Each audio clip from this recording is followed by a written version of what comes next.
So today we're going to be using Space Engine, and I just wanted to briefly discuss one of the papers that Stephen Hawking wrote and published online back in 2014, and the paper that's actually creating a lot of discussion amongst scientists who study black holes, and considering the fact that Stephen Hawking is essentially the mastermind of black hole studies, black hole sciences, and he basically is the person who described them in a lot of detail. It does take or it does mean to us that we need to actually consider this hypothesis in a lot of seriousness. So what exactly is he speculating? Well, let's actually talk about black holes a little bit more before we talk about what he proposed. We're actually going to go into a slightly different simulation here. Specifically one that doesn't look as gloomy and as terrifying as the one you just saw. This is actually a randomly or procedurally generated system that has two black holes, one really small one, only about 4 masses of the sun, that's the one we're actually headed toward. Very, very tiny in size, but super, super powerful and super strong, and at this point, we're so close to it that we'll probably be shredded into little pieces and die a horrible, horrible death.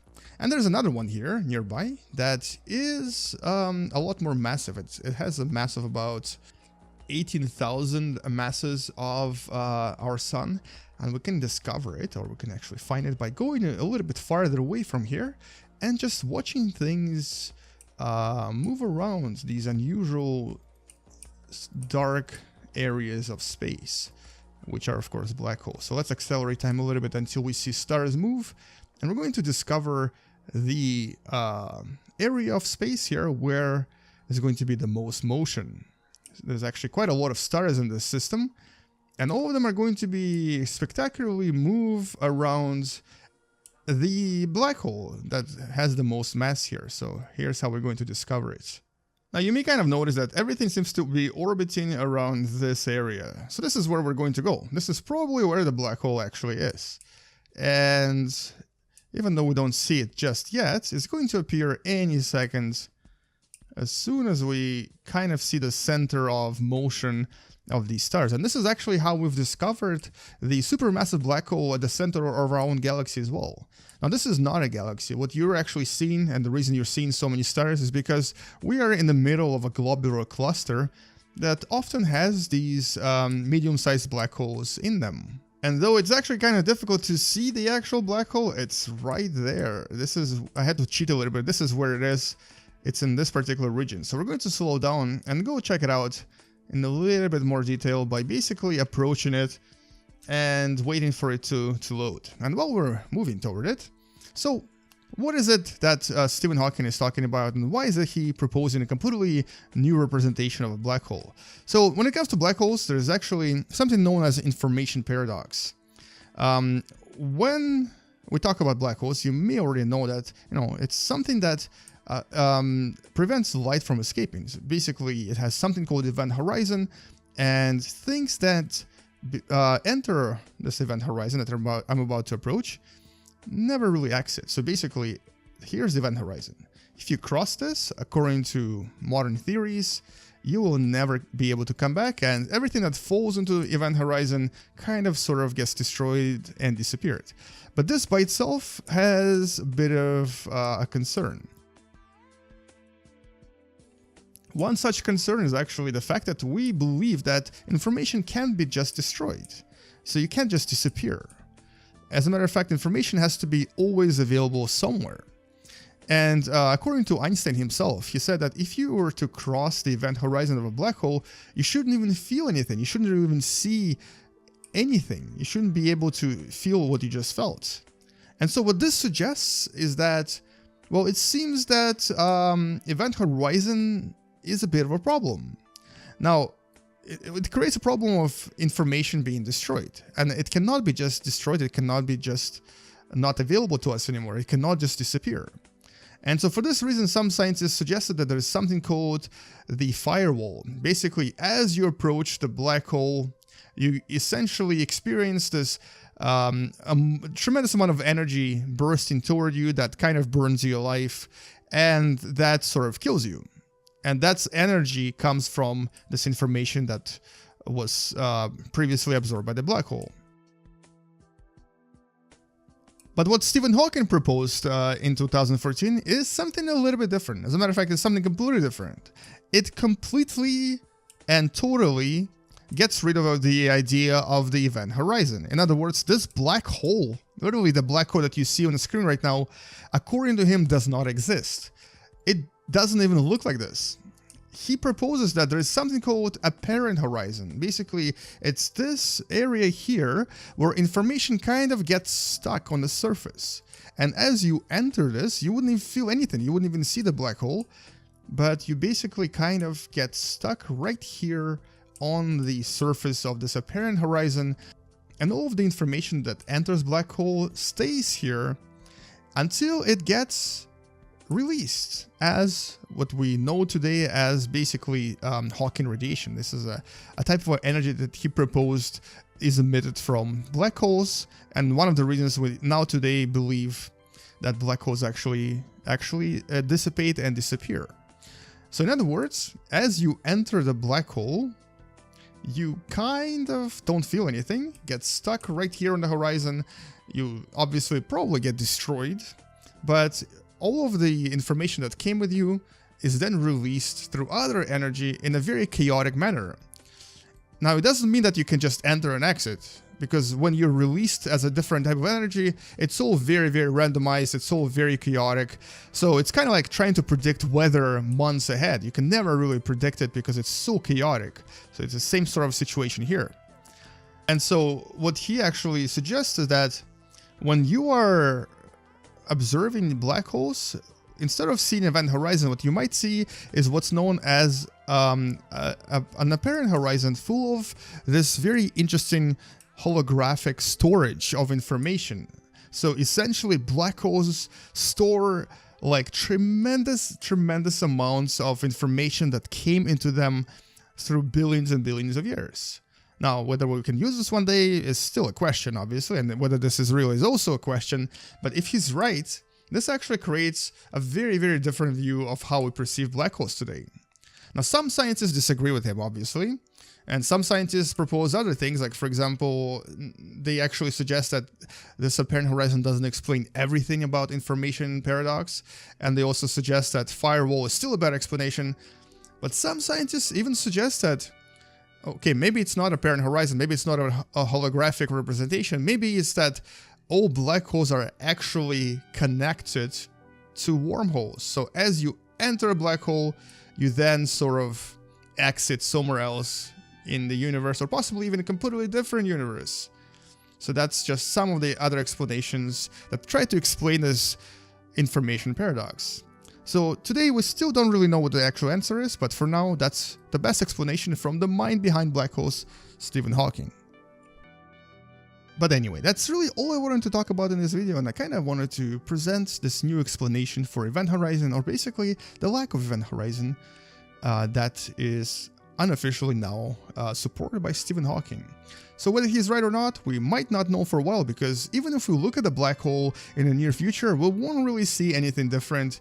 And we'll definitely not be able to tell if there is an event horizon or if there's a apparent horizon, because they would probably look kind of similar from a distance. And so, unfortunately, things kind of froze here, and it looks like my computer cannot process this right now, so we're going to have to create a completely new simulation. And so let's start a new simulation here, and what we're going to do is we're going to place the largest black hole right in the center here, and we're going to actually make it a little bit more realistic. So the largest black hole in the game is not actually same size as the largest black hole in real life. The largest, according to some of the articles I've discovered online, was known as S5001481. The thing about this black hole, though, is that we're not exactly sure how big it is because it's so far away, but we think its total mass is approximately 40 billion masses of the sun, which makes it dramatically larger than our own central supermassive black hole known as the Sagittarius A star, which is only about 4.3 million masses of the sun. In other words, it's like 10,000 times more massive than the one in our own in our own galaxy.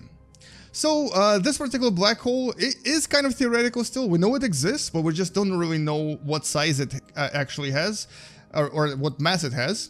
But in terms of size, if it actually existed, it would be close to about 1,600 astronomical units in radius. That's ridiculously large.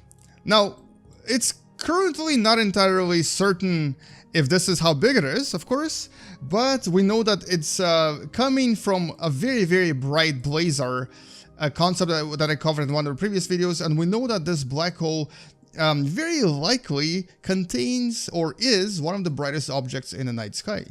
So how big is it? Well, let me just place this particular object in our own solar system just so you can see. And so here it is. You can kind of see the outline of this black hole, and right in the middle right there, right in the middle is our own solar system. That is how entirely tiny we are in comparison to this enormous black hole.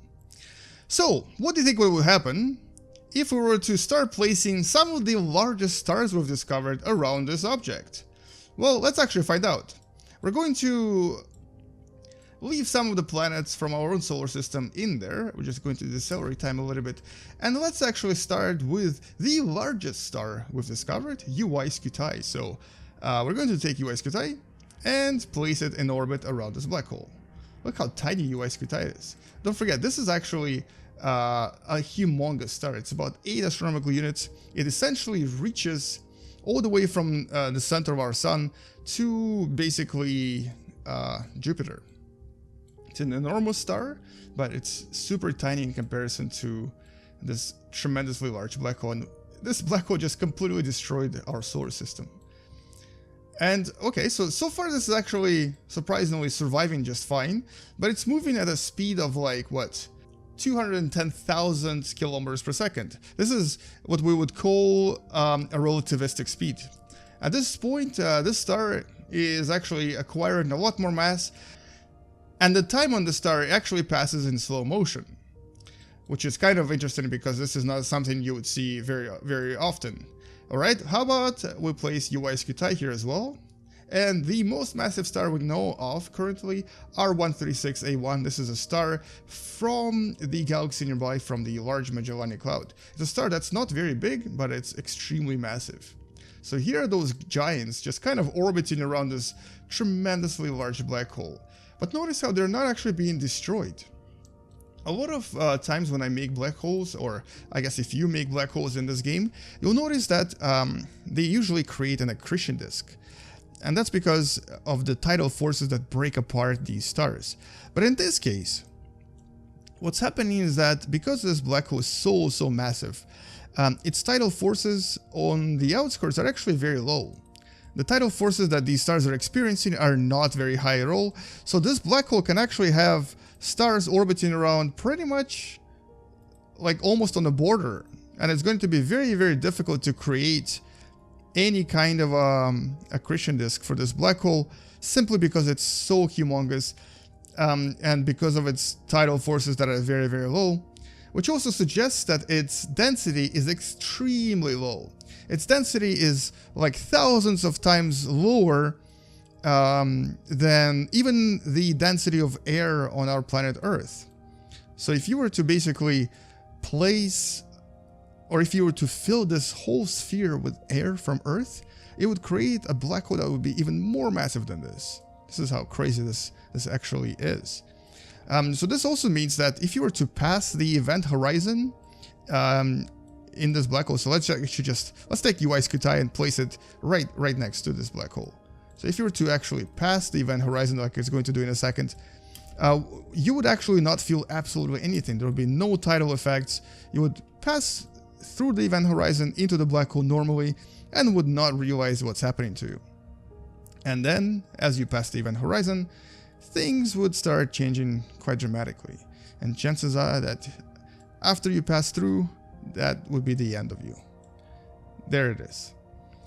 So, this is actually very interesting because, first of all, unlike smaller black holes, if I were to place a small black hole somewhere over here and were to then place a UY Scuti orbiting around this particular black hole, you would see that as soon as you place it, it's it's going to start orbiting here, and you'll notice that because of the tidal forces, this particular black hole will actually start shredding the YSQT apart. It's going to happen anytime now.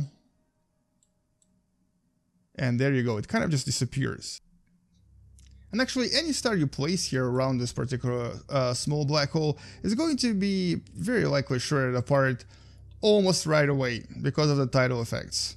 So here's Betelgeuse, and as soon as you place it, it's going to very likely lose mass and become much smaller. So you can kind of see it's losing mass like crazy. But not with a supermassive black hole. Not with a black hole that's about 1600 astronomical units in size. So here, no matter what star I place, even if it's very, very close to this black hole, it's going to do just fine. It's going to just orbit normally and not get destroyed because the tidal effects are not very strong. But this also suggests that this particular blazar that's about 12 billion years, 12 billion light years away from us is very likely filled with these stars, and some of these stars, as they actually fall into the blazar or into the black hole, very likely produce a lot of energy. So let me just actually demonstrate this. So I'm going to take one of these and make the eccentricity here much higher until it actually falls into the black hole. So this particular star right now is going to be slowly falling into the black hole, and as it actually falls into the black hole, it will get shredded apart and will help this black hole release a tremendous amount of energy that is then going to be directed into two directions, basically upwards and downwards, and these relativistic jets will one day reach our solar system, our planet Earth, and this is how we know that this particular black hole exists, because of these jets that are kind of difficult to demonstrate here, but I've talked about them previously in one of the previous videos. And so these jets will actually... And so these jets are actually the reason why we have these objects called blazars and quasars, because they're essentially like little lighthouses pointing their lights at us, and we can see them because they're very, very bright. And their brightness is determined or created by absorbing quite a lot of matter from the galaxy that this black hole is part of. As a matter of fact, there's at least one supermassive black hole we've discovered that's maybe a little bit smaller than this one. And that's a black hole inside a Phoenix cluster several billion light years away from us. This particular black hole is about half the size in terms of mass, and half the size in terms of size as well. But it actually absorbs something like 60 million masses of sun per year. Now don't forget, our own black hole in the Milky Way galaxy is only 4.3 million masses of the sun, and this particular black hole absorbs like 15 times that in a single year, which is absolutely crazy. And so, well, that's really it. That's all I wanted to say in this video. I kind of wanted to show you some of the biggest black holes and also some of the most massive ones out there, but also wanted to show you what would happen if you were to place the largest black hole we currently are aware of with the largest star we currently are aware of. And the answer to that is, well, not very much, but the star would obviously fall into the black hole and get completely annihilated. And so for this particular simulation, I wanted to actually create something completely from scratch, and we're going to put a black hole. Let's actually just place Sagittarius A star, which is the supermassive black hole in the center of our own universe, of our own galaxy, sorry. And we're going to play around with a few stars around this particular black hole. So, hypothetically speaking, if you have any kind of a star, let's just say, let's just play Arcturus, for example, any kind of a star that is approaching the black hole, and it's approaching it in such a way that basically it doesn't actually just fall into it, but it just scratches the surface of the event horizon, kind of like this. This would hypothetically form what's known as the accretion disk around the black hole, and this star, depending on the size of the black hole, would actually get shredded into little parts, and you'll see this happen in a few seconds, and then form an accretion disk orbiting around the black hole. Now, this by itself should not really cause a supernova in any black hole. And interestingly, it normally doesn't. So we've actually seen many stars that got shredded by different black holes, as you can see happening right now. And this normally kind of just creates, well, it creates a bunch of gas, maybe a little bit more extreme than what you see in a game. And then there we go. So there's the accretion disk. The star gets shredded and sort of falls apart into little pieces. And this disk might either come back, like you see right there, and start orbiting around the actual black hole and form the actual accretion disk that will then get released as two projectile jets from basically the top and the bottom. These are called relativistic jets, and I've talked about this in one of the previous videos. This essentially creates the accretion disk that is very, very highly energized and very bright as well. And this is all essentially what normally happens when a star passes by like this. Now, how would the supernova occur though? Well, this is where it gets really interesting. We didn't actually think this could actually happen. We know this kind of mechanism works for nova, not supernova, and I'll talk about more about this topic in one of the future videos. But supernova are basically, or at least normally, events that happen for two reasons. So I'm going to place Rigel, a very large star, right here, and I'm also going to place Sirius B, which is a much smaller star. It's a white dwarf right next to it, just to kind of show you how different they are. Now, both of these stars are going to, or may actually, go supernova. Actually, Rigel very likely will, Sirius B very likely not so much, but many white dwarfs can. In case of a white dwarf, if it reaches a certain mass, specifically a mass known as the Chandrasekhar mass of about 1.39 masses of Sun, you can also see it shrunk a little bit, boom, it goes supernova. This is called a type 1 supernova. And now Rigel is covered in it, but we can actually just go in here and delete it, because we don't want it right now. Rigel is a supermassive star, and one day when it gets really, really old, or somewhat more old than this, let's just say maybe 500 million years, it's also going to go supernova. But this is what's known as a type 2 supernova. It's a lot more energetic, it's a lot more massive, and it's also going to create a lot more new stuff. And also, very likely will leave something behind. So in this case, Rigel will either become a neutron star or possibly a black hole. But we're not going to be talking about this just yet. We're actually going to be talking about the idea of this happening next to a black hole. And it's actually very, very unlikely to happen next to Sagittarius A star, because it's massive enough and it's big enough not to have a lot of tidal effects when you're close to it. But a much smaller black hole, like for example this one right here, that's only about 10,000 masses of Sun, is going to have a much higher tidal effects close to it. And because of this, it's a lot more likely to shred the star in such a way that it may actually go supernova. Now I'm going to place Rigel here again. Let's find it first. And let's place it in orbit around this black hole and make it go in circles around it. Although I think I should have actually used a much bigger black hole, because this one is kind of hard to see. It's barely visible even. That's how small it is compared to this massive star. But you can see it's right away starts falling apart. It basically starts falling apart, starts getting shredded by this black hole and its tidal effects, and the black hole starts acquiring this beautiful accretion disk. And here's what's going to happen with time. This accretion disk is going to start spinning so fast and start to accumulate so much matter around this black hole that at some point it will become so dense and so hot that it may actually initiate a supernova. And this is something that we've officially observed back in 2015 in a system known as ASASSN15LH, also known as Assassin 15. We at first thought it was a regular supernova, and it was actually labeled as the brightest supernova ever discovered.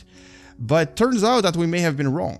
Turns out that it may have been not just a supernova, but it was so bright and so energetic because it was supernova around a supermassive black hole that caused the star to shred, to basically be ripped apart into pieces.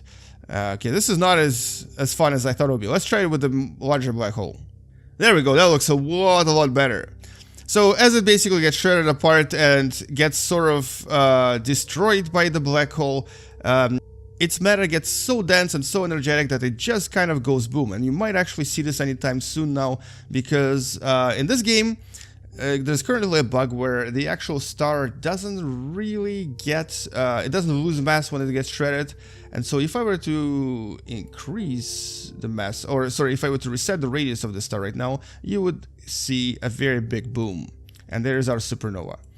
And let's actually just remove the star for just for now. So this is basically the shredded star and the supernova that was created by Sagittarius A. And this is what it will all look like if, hypothetically, a very massive star approaches a black hole, gets shredded by it, and then sort of creates a supernova. Now, it doesn't look as impressive as you may have thought, and the supernova is actually kind of flying away from the black hole for some reason. But let's actually just place maybe another star here and do this again. We're going to create a much more beautiful, visually impressive thing here by essentially doing this several times. Look at that. You can actually continuously do this over and over and create these massive supernova around this black hole, and it will create this absolutely gorgeous and beautiful firework, essentially, in different colors. And that's why I love this game so much, just because it allows you to create these absolutely gorgeous effects. Now let's try this a little bit different. So this was an orbiting star. Let's actually just place it just right next to the black hole and see if we can maybe, just maybe, do something a little bit different. So this particular star is going to be approaching the black hole, and we're going to activate it right here. And there is actually a more realistic version of what may have been happening in that particular system that's about 3.8 billion light years from us. It may have been actually a star that sort of went supernova right next to the black hole. But unfortunately, the supernova is still flying away. But I think I can cheat the system if I do the following. I'm going to erase the star once again and place a star literally right next to the black hole. So there we go. Now we're going to just go in here and go boom. And there's the supernova right next to the black hole. That's how it's done. And so this will actually, or this has actually probably covered the black hole, but a lot of this material around the black hole would obviously right away get absorbed by the super strong gravitational effect. So there will be actually a black hole within the supernova, which I'm not sure if I can recreate. I don't think I can. But around it though, everything around it would still be very, very ultra highly energetic, very, very bright. And it created the largest or the most luminous, the most bright supernova we've observed to date. It was basically the brightest event that we've discovered in the night sky until today. And the only reason people thought it was not a typical supernova was because of the way that it actually started dimming or started to decrease in the light with time. So like a lot of this started to kind of disappear and became darker and darker a lot sooner than other supernovae usually do. And people started to realize, or the scientists started to realize, that maybe, just maybe, it's because something is absorbing the material and sucking it back in. So it's very likely that it's actually the supermassive black hole that started to absorb a lot of this stuff and made the supernova lose luminosity a lot sooner than these other ones that you see next to it. And so essentially, that's kind of all I wanted to show you in this video. That's all I wanted to talk about, and kind of wanted to explain to you how this one day may actually happen. We might one day see a very luminous supernova in the sky, and it's probably because it happened because of a black hole. It basically happened because a star, or in this particular case, maybe several stars, approached the black hole relatively close and got shredded by it, and the material released from the black hole created this amazing accretion disk that then accumulated to the point where it initiated the supernova. So this is something that we think does happen, and we think we observed it back in 2015. And there we go. We're going to try to initiate another supernova, maybe this time a little bit more manual, by essentially causing a lot of these stars to go supernova right now. And there we go. So we're going to finish this simulation right here that's known as the black hole and the sun, just by watching it destroy our beautiful sun into tiny, tiny shredded particles. But we're actually going to be creating a black hole that's a lot smaller than what you see here on the screen. So a few years ago, actually maybe like a decade ago, when the The Large Hadron Collider was actually opened by the scientists of CERN to basically investigate various effects of particle acceleration. Many different people freaked out, and they thought that maybe by accelerating particles we might accidentally create a black hole that would actually consume our Earth. Now, it still might actually happen, but it's not going to be a big deal, and I'm going to explain to you in this video why. But we're actually going to focus on the idea of actually accidentally creating a large enough black hole that might actually cause us some concern. So let's go to our planet Earth for a second and open a simulation known as Earth and the Moon. So let's just say that hypothetically, by some accident, CERN, which is located in Switzerland, it's coming up any second now, it's somewhere right over here, does create a tiny black hole. Now, what do we mean by tiny? Well, let's just actually define what tiny means.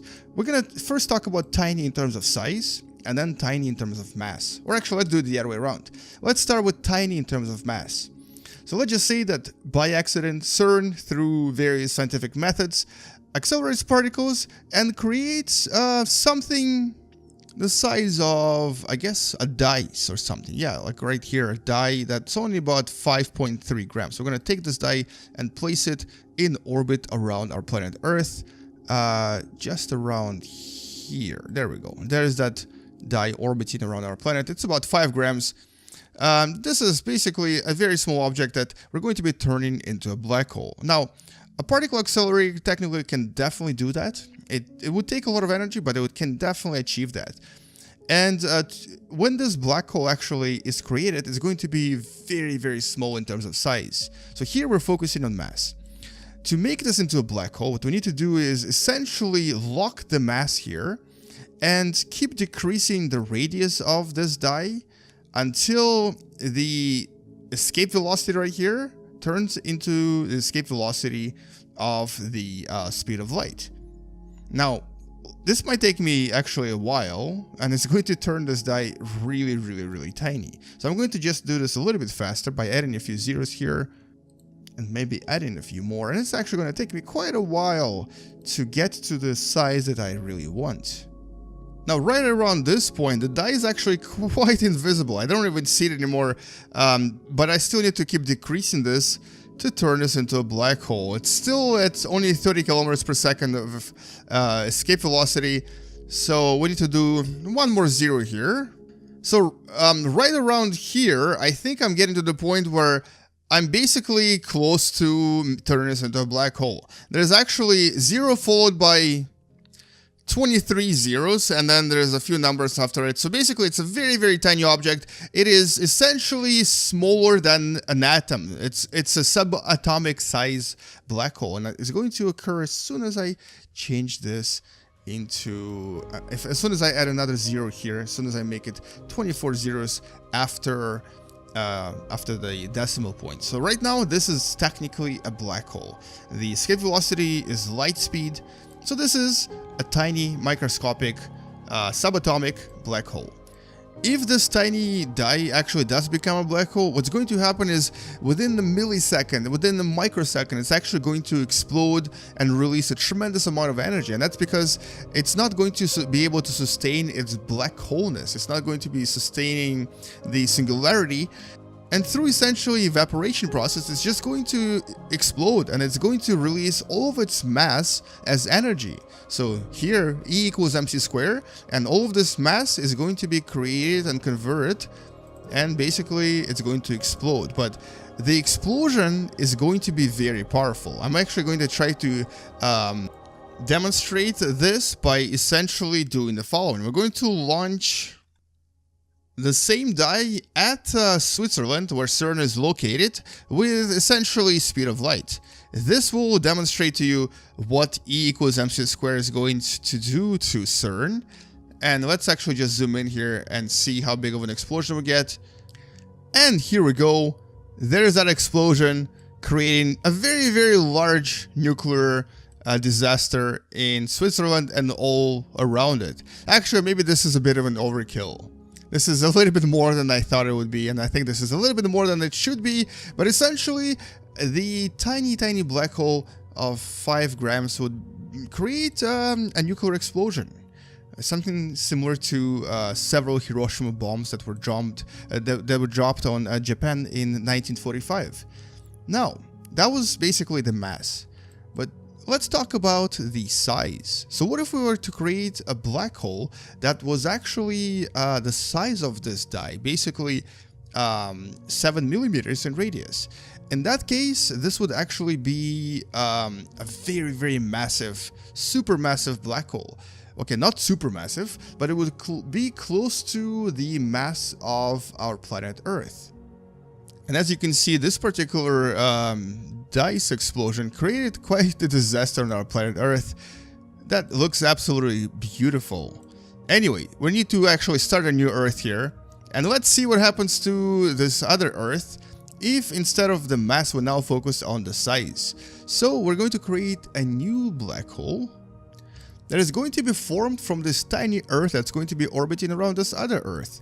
And here we're looking once again to make this into the speed of light by reducing the size of this black hole until it's basically gets to the size of that dice that we just had.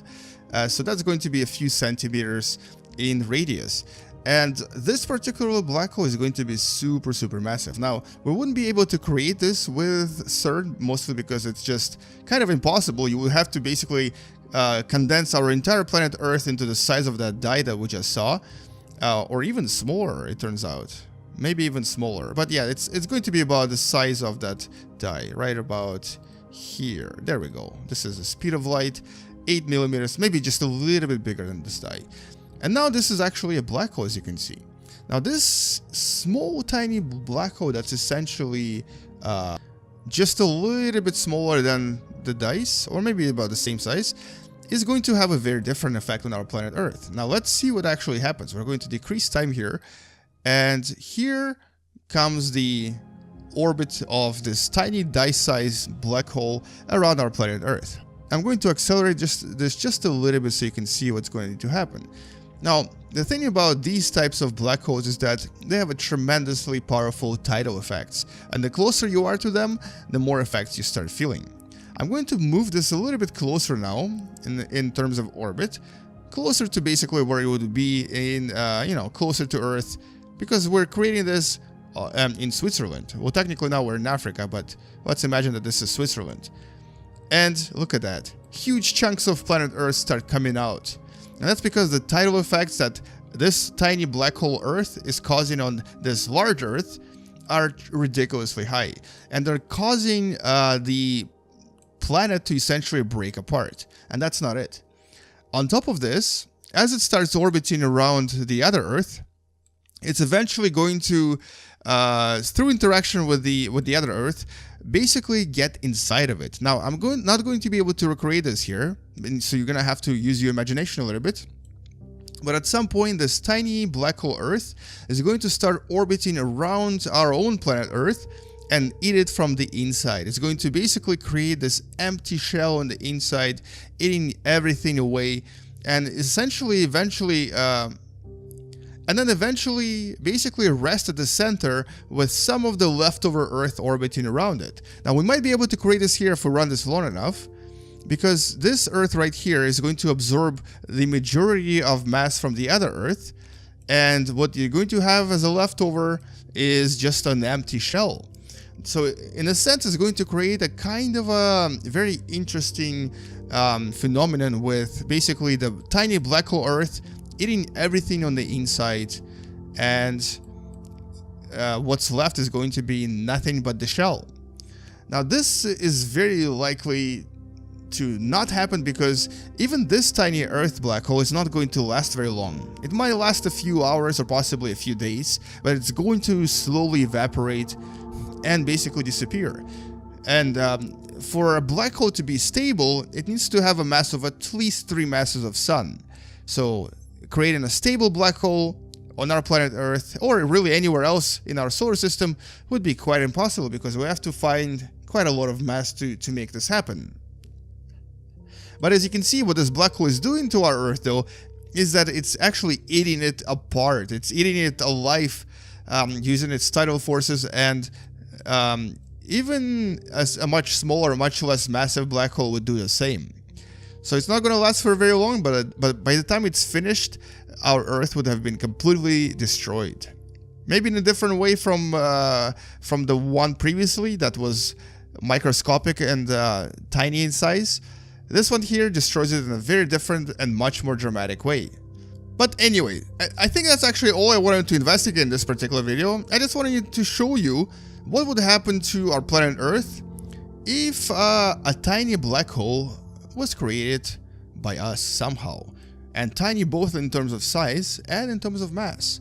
So, what you should have learned from this video is that if it was a tiny black hole in terms of mass, it would just create a very large nuclear explosion that would very likely destroy the facility where this black hole was created. But if by some chance we create a black hole that's essentially the size of a die, the size of a small human object, or even the spool ball, for example, this particular black hole would be so massive that it would just rip our Earth apart using tidal forces, spaghettifying everything in between. So this is what you would be left with if that black hole was in the vicinity of our planet. So our sun got shredded by this black hole, but that's not exactly what's going to happen when we begin a new simulation here. We're going to open a completely new solar system simulation, the one you start the game with when you just open the game. Now in this simulation, when you just begin, everything is either a planet, a star like the sun, an asteroid, or a dwarf planet. We're going to actually get rid of some of the things that we don't need, but before we do that, let's begin by talking about, so what exactly is a black hole and how exactly do you turn things into black holes? Well, in reality, nothing in our solar system will ever become a black hole unless it gets sucked into one and adds to an existing black hole. So even our sun will not actually become one. It will just become a white dwarf sometime, something like 6 to 7 billion years from now. Now, we can still make a black hole in this game, though, by essentially reducing the size of this object while maintaining its mass. So essentially, a black hole is something that has an extremely high density. It essentially when something collapses to the point of what's known as singularity and creates this point in space, or basically a hole in space where nothing can escape it, including light. We can actually do this in the game by pressing this, locking the mass, and reducing the size of an object. Now, as you reduce the size of the sun, you'll notice that both the temperature and the luminosity start decreasing. And at some point it's actually going to be relatively dark, but then it might also start changing its other parameters as well. And here we're looking at things like escape velocity and also surface gravity. And as soon as the escape velocity actually reaches the speed of light, oh no, that's not exactly what I wanted to do, I returned it back to normal. Alright, let's try this again. So as soon as the escape velocity reaches the speed of light, that's when you know you're creating something that's possibly similar to a black hole. Now, interestingly, as I reduce the size here, and it's already smaller than our planet Earth right now, you'll notice that it starts moving around a lot. As a matter of fact, you'll notice that it actually kind of circles around something. So if I were to accelerate time here, you would see that it actually is moving. Now, why exactly is it moving? Well, that's because it was always moving. It has a barycenter, basically a center of gravity with Jupiter. Jupiter is so massive that it actually creates a barycenter with our sun, but because the sun is so big, we don't really see it. But now that the sun is really small, it's much easier to see the barycenter, and that's why the sun is actually moving. So, we're almost there. We're going to reduce the size to about 4-ish kilometers, and that's when our sun should technically become a black hole. And so at 30 kilometers in radius, the escape velocity is already at 100,000 kilometers per second. It's a third of the speed of light, and we're slowly approaching that speed of light value, which will turn this into a black hole. Now, obviously, this is not very realistic, but it's possible in the game. All right, so we're almost there. 4 kilometers radius, and the escape velocity is 260,000. 270, 280, 290, and here we go. So as soon as this value becomes speed of light, this becomes a black hole. So radius right now is about 3 kilometers. This is smaller than the smallest possible neutron star. And so if we were to compare this to things like Crab Pulsar, for example, it is actually much smaller than it. So there you go. That's how small our sun is now. But the thing is, since I turned the sun as a black hole first, I won't be able to see any other planets now, or at least they'll be kind of dark.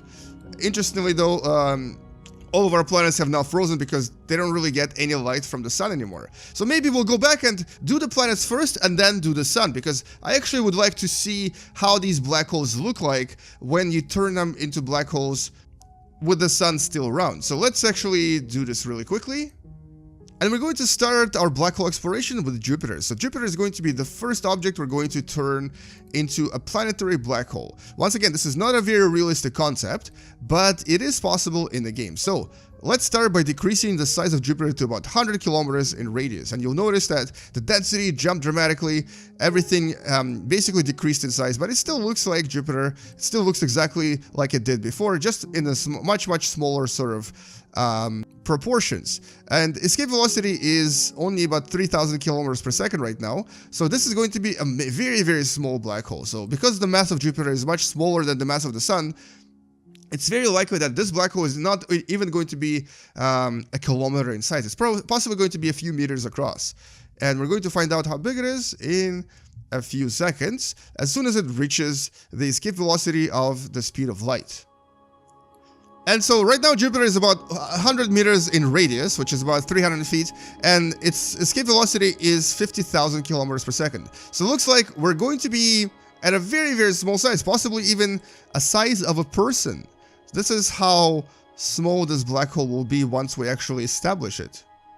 And we're at 3 meters in radius now, 2 meters, and there we go. So it was about 2.8 meters. So that's just over about 7 feet, 8 feet. So a little bit bigger than a person, I guess size of a giraffe or something. So we can actually compare the size of Jupiter black hole, which I'm going to name it as that, Jupiter black hole.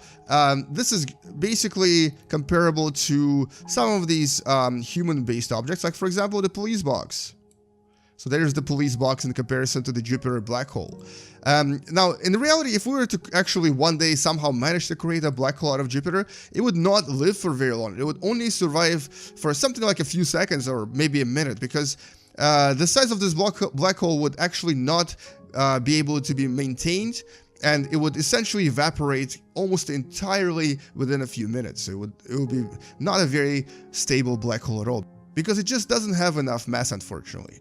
Alright, so let's do the same to Saturn, and I'm guessing that in case of Saturn, the size is actually going to be very close to a size of a person.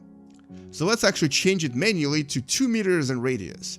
And looks like it's still not a black hole yet. Let's see how small of a person it's going to be. We're going to decrease this until it does become a black hole right around now. Alright, 0.8 meters, that's about 84 centimeters. That is really nothing, that's only like 3 feet. It's a very tiny person, that's basically, I don't want to say midget, but it's a midget. Anyway, so this black hole is much smaller than the Jupiter black hole, and would also survive for much shorter time. It would only last a few seconds if this was actually real. Somehow Saturn turned into a black hole, it would not be around for very long. Now let's do Neptune and Uranus really quickly. We're going to go through these relatively fast. We're going to basically reduce their size manually, possibly making this into a really small black hole really quickly.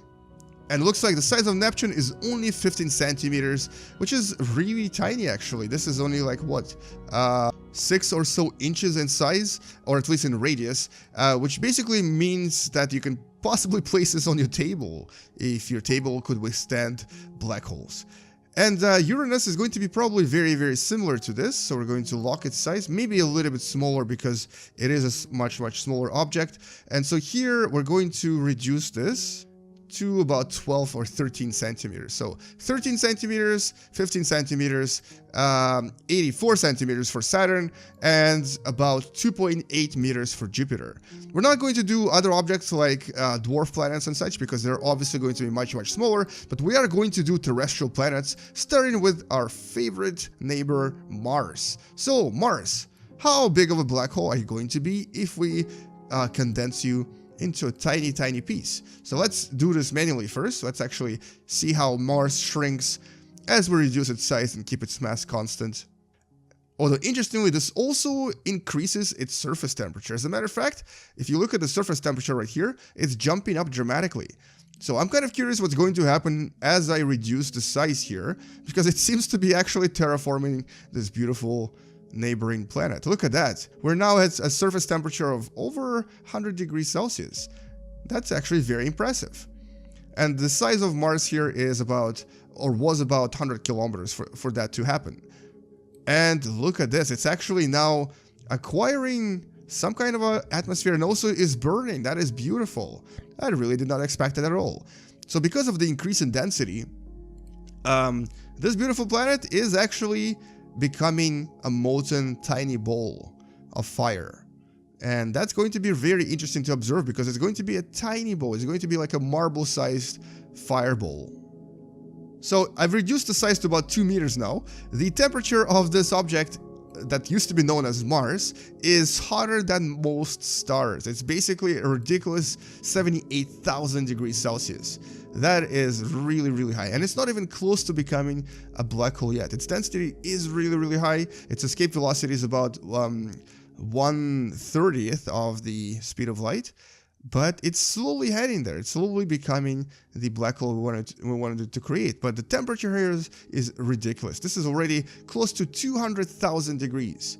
I wonder if we'll be able to reach 1,000,000 degrees before it becomes a black hole. And look at that, at 4.5 millimeters, we've actually reached 1,000,000 degrees Celsius. That is a very, very hot object. It's going to be really tiny. It's even going to be smaller than I thought it would be. This is not even a marble. This is just a really tiny fingernail-like structure. And here we go. It's now... Oh, that's interesting. Look at that. I found a bug. What is that? That's not a black hole. That is not a black hole at all. Now it is. So there was a short bug there for a second. But there's our Mars as a black hole. Its size is about 1 millimeter. So that's essentially the size of a fingernail. And I'm talking about the white part of your fingernail, the part that some of us bite sometimes. So that's how small it is. It's very, very, very tiny. It is ridiculous. I can't even see it actually. It's totally invisible. Oh, here it is. No, here it's not. And so here you go. This is our Martian black hole that seems to behave very strangely. It seems to be either bugged out or it might be some kind of a Schrodinger's black hole, like Schrodinger's cat. It exists and doesn't exist at the same time. So there you go. That's pretty cool. Anyway, let's go to Earth, Venus, and Mercury and do the same thing. Starting with Mercury, we're just going to reduce its size right away to 5 millimeters and decrease its size until it reaches the speed of light escape velocity and becomes a black hole that's about half the size of Mars. So there is our Mercury black hole. It's somewhere right here. Once again, also invisible and partially obscured by the bug that I just discovered. So this is going to be Mercury black hole. Next is Venus, so let's reduce its size again, and we're going to, oh, look at that, look at how transformation, whoa, look at the transformation, that is insane. I did not expect that.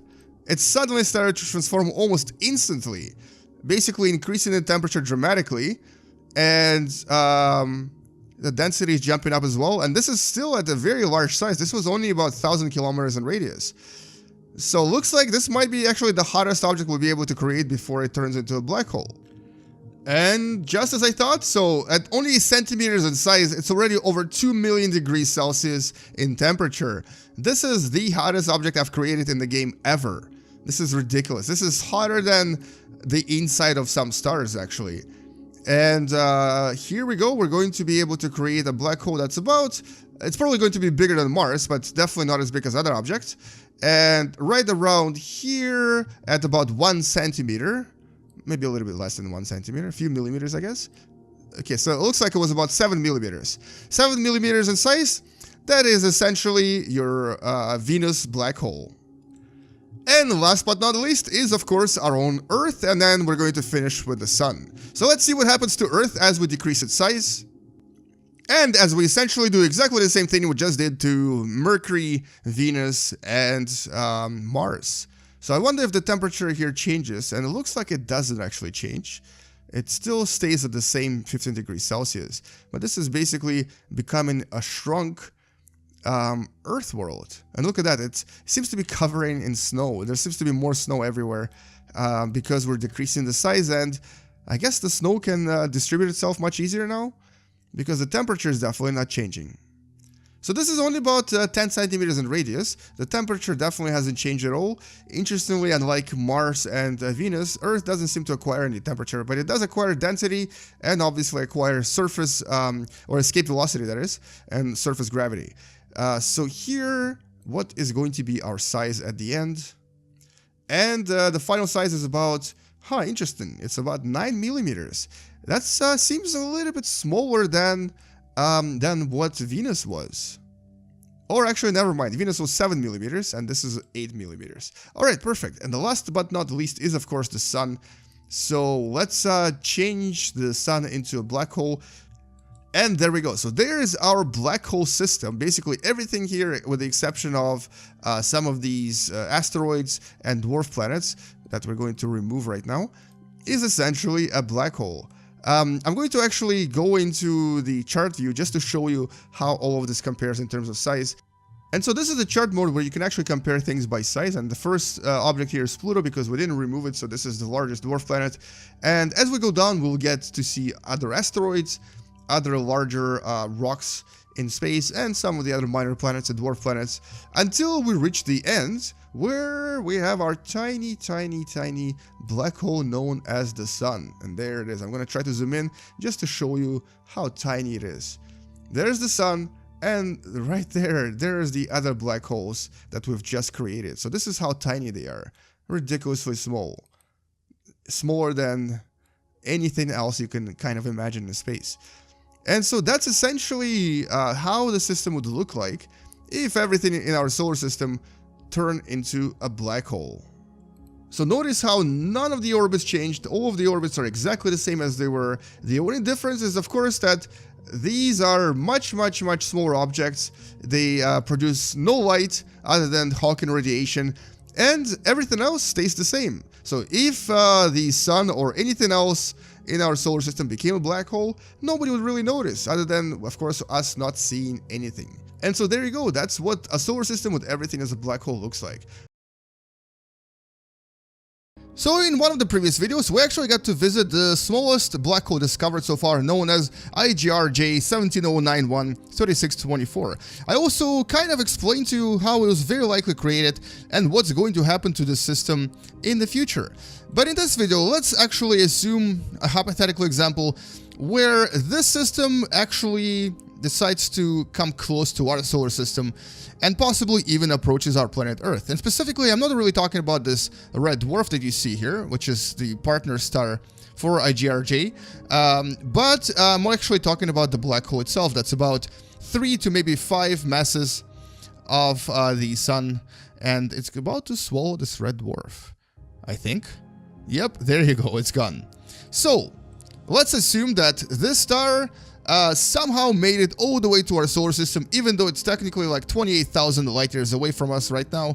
Let's assume this is the future, or maybe there's a similar black hole that we haven't discovered yet that is actually on the way to our solar system and is going to basically fly through it at a distance of a few astronomical units away from the Sun. We're going to aim right here. I don't know exactly where, but we're going to launch it at a velocity of about 240 kilometers per second, which is actually an approximate speed of our Sun around the central black hole in the Milky Way galaxy. And so it's going to be moving relatively fast. And so here it is entering our solar system. And it's actually not very big, and it's close to invisible. It's very tiny. It's about 5 kilometers in radius only, 5 masses of the Sun. So in comparison to Earth, this would be a very small object. This would be basically a size of kind of a large asteroid, kind of maybe similar to the one that killed the dinosaurs 65 million years ago. And it's moving through our solar system really fast. So I'm going to accelerate time here. And let's just watch and see what happens to the entire solar system as this 5 masses of Sun black hole passes through essentially the central region or the inner solar system. And you can kind of see that most of the planets have already kind of started to divert their orbits. It's actually a little bit easier to see if I look at this from top here. and if I accelerate time from this angle. So you can see the Venus is already stretching away. Earth is kind of moving closer here as well. And there goes that black hole really, really, really fast. And look at that. So Venus gets slingshot maneuver from this approach, and the sun gets kicked out as well. All of the planets basically get thrown out of the system. And I think for the most part, this actually will destroy our solar system. Most of the planets that are not captured back by the sun will actually stay in place right there. Like Saturn and Jupiter will actually very likely be orphan planets now. They'll have no parent star. And it's possible that this actually happened in the past. If a star passed by another star, which is actually not a very common event, it's actually kind of rare.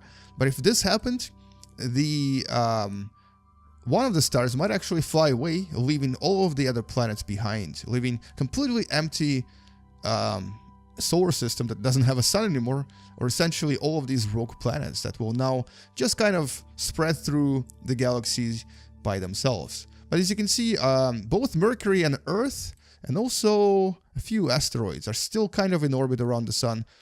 And Earth actually seems to be, wow, just fine. Okay, no, never mind. It's a little bit hot. It's a little bit toasty. 60 degrees Celsius on average.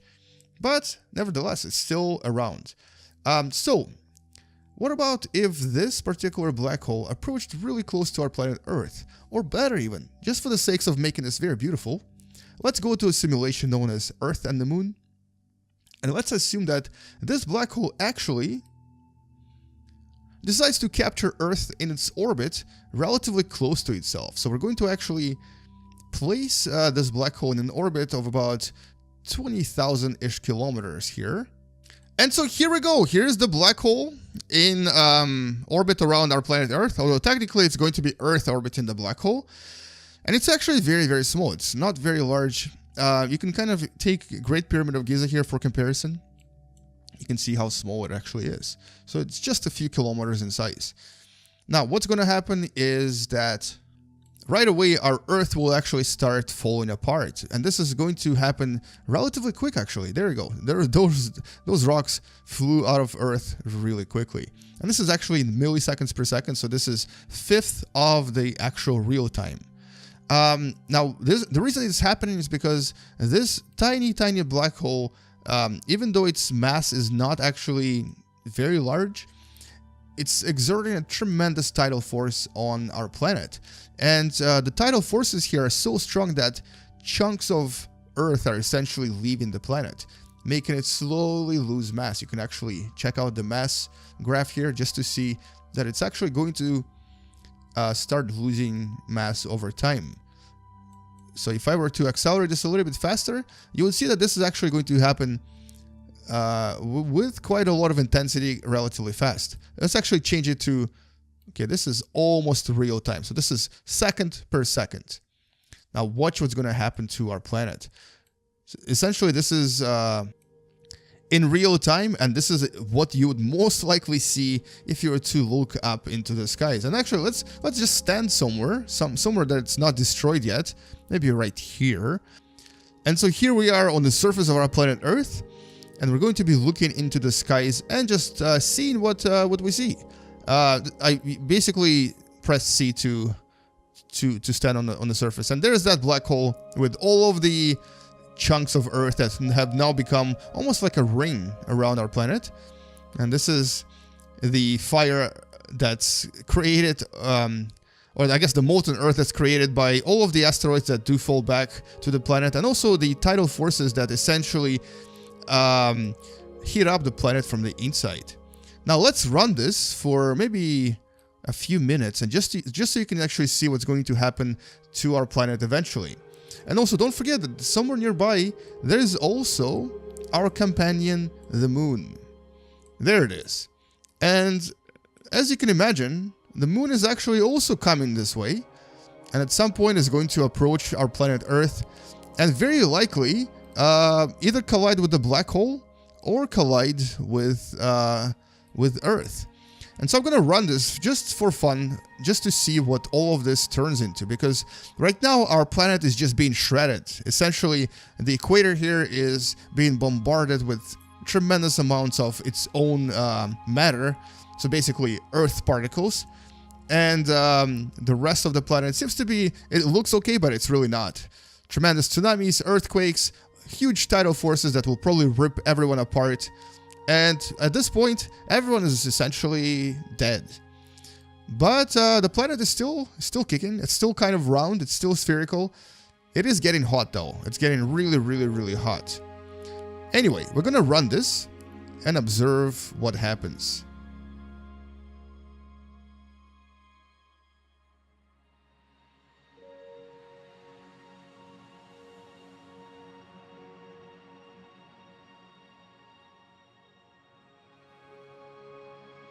And most of our planet is now covered in the molten part of the surface. And you can kind of see that even the moon started to slowly fall apart because of the tidal forces that are generated by the black hole. This is actually what it looks like from a distance here. And we're going to observe our approach from this angle for a little bit. But you can see that even the moon particles are striking back at the moon and ripping itself apart. And so here goes nothing. Here comes the big collision between the Earth and the moon, or possibly the black hole and the moon. And this is going to be very likely very, very beautiful. So here we go. Ready? And let's slow down time here. And here it is. And it just kind of disappeared. Interesting. Alright, so that's basically a moon being sucked into the black hole and disappearing completely. Now, if I were to run this continuously for many, many hours, what you would eventually see is that, well, first of all, our Earth is going to start evaporating and create a very, very beautiful, very fiery looking accretion disk around IGRJ 1709. And I think I'm going to run this for maybe a few more in-game minutes just to show you what it's going to look like later on. And so there go those fiery particles, creating a very, very beautiful, very alarmingly looking and very interesting looking accretion disk. There's actually even a fragment that became its own moon. 13 masses of the moon. And all of this is coming from Earth. Earth is essentially falling apart. It's already under 3 masses of the moon, and it's creating these huge, huge particles and also a lot of other really interesting special effects. And so essentially that's what would happen if the smallest black hole in our galaxy actually orbited or came close to our planet Earth. And look at what this game is doing to all of these crazy particles. It's creating its own system, its own planetary system around itself. And all of this is created from our beautiful planet Earth that's slowly losing more and more mass. And well, it didn't take long to create something absolutely marvelous and incredible looking. So there you go. This is actually what I was trying to create this whole time. A very beautiful, very unusual looking accretion disk made entirely out of our planet Earth. And hopefully this is something that you enjoyed watching. And if you did, don't forget to subscribe.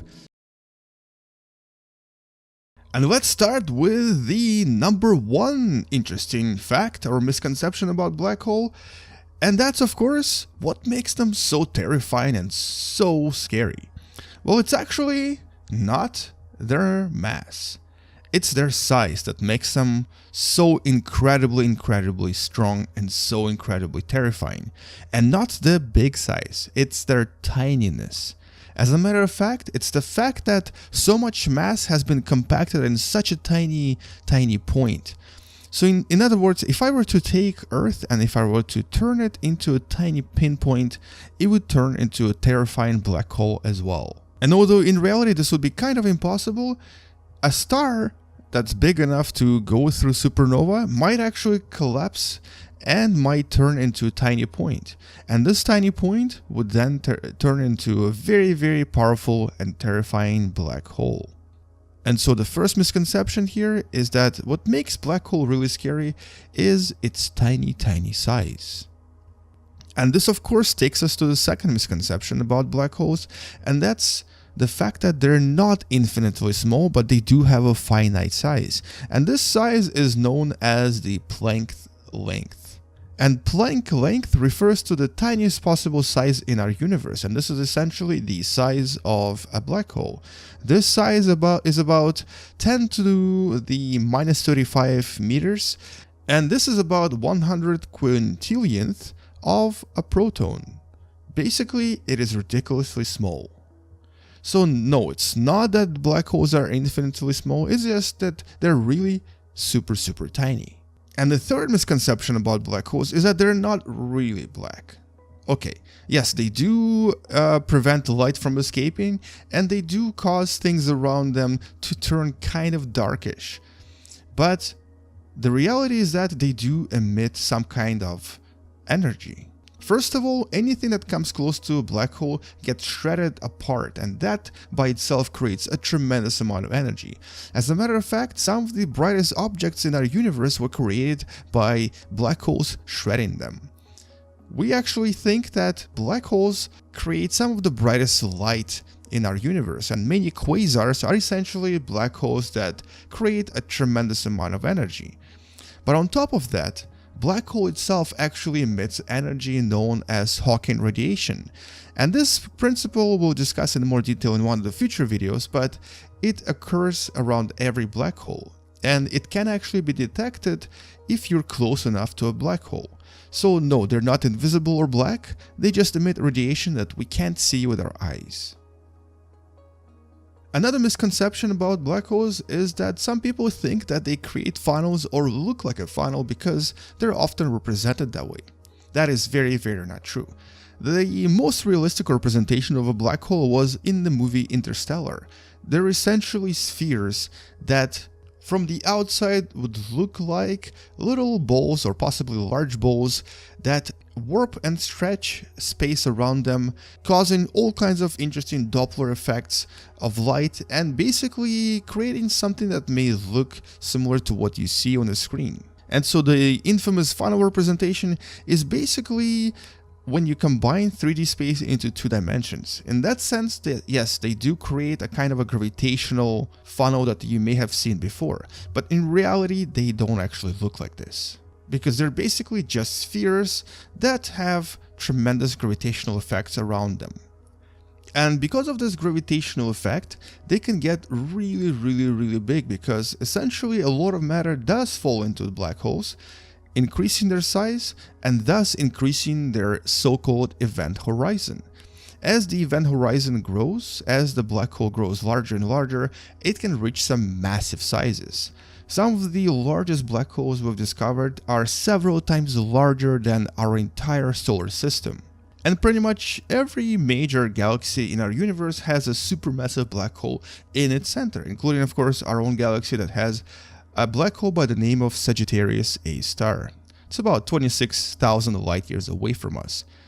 But all of these black holes have huge masses, and as a result of this, have really large event horizons. So even though black holes themselves, the singularity itself is really tiny, their event horizon is really huge. And the event horizon is what people imagine when they think of black holes. So it's not that black holes are actually large, it's that the event horizon grows with mass. Now we come to the next unusual fact about black holes, and this is in relation to things getting really strange when you get really close to them. For one, it's basically impossible to stay in stable orbit when you get really close to a black hole. The black hole itself will distort space so much that at some point you reach the area where no matter how fast you move, you will always end up falling into a black hole, even if you try to go really fast. On the other hand, if a black hole is spinning, which it can totally do, there is an area outside of black hole or outside the event horizon known as the ergosphere. And inside this ergosphere, space is always dragged around you. And even if you try really hard, you will never be able to stay still. You will always be moving, even if you try to move against the flow. In other words, it will always carry you somewhere along with it. And eventually, you'll probably end up falling into a black hole yet again. And what's even stranger is that ergosphere can even move faster than the speed of light. Yes, matter cannot move faster than the speed of light, but space itself can. So a black hole that spins really fast can actually create an ergosphere that will move faster than the speed of light, meaning that you might actually get dragged by that ergosphere at the speed faster than the speed of light, which is by itself incredible and terrifying. But since you can't move faster than the speed of light, you will be stuck inside that thing forever, until of course the black hole swallows you. And now we come to some gruesome, unusual facts about black holes. Depending on the size of a black hole, and depending on how close you are, you will most likely die in a horrible and terrifying way.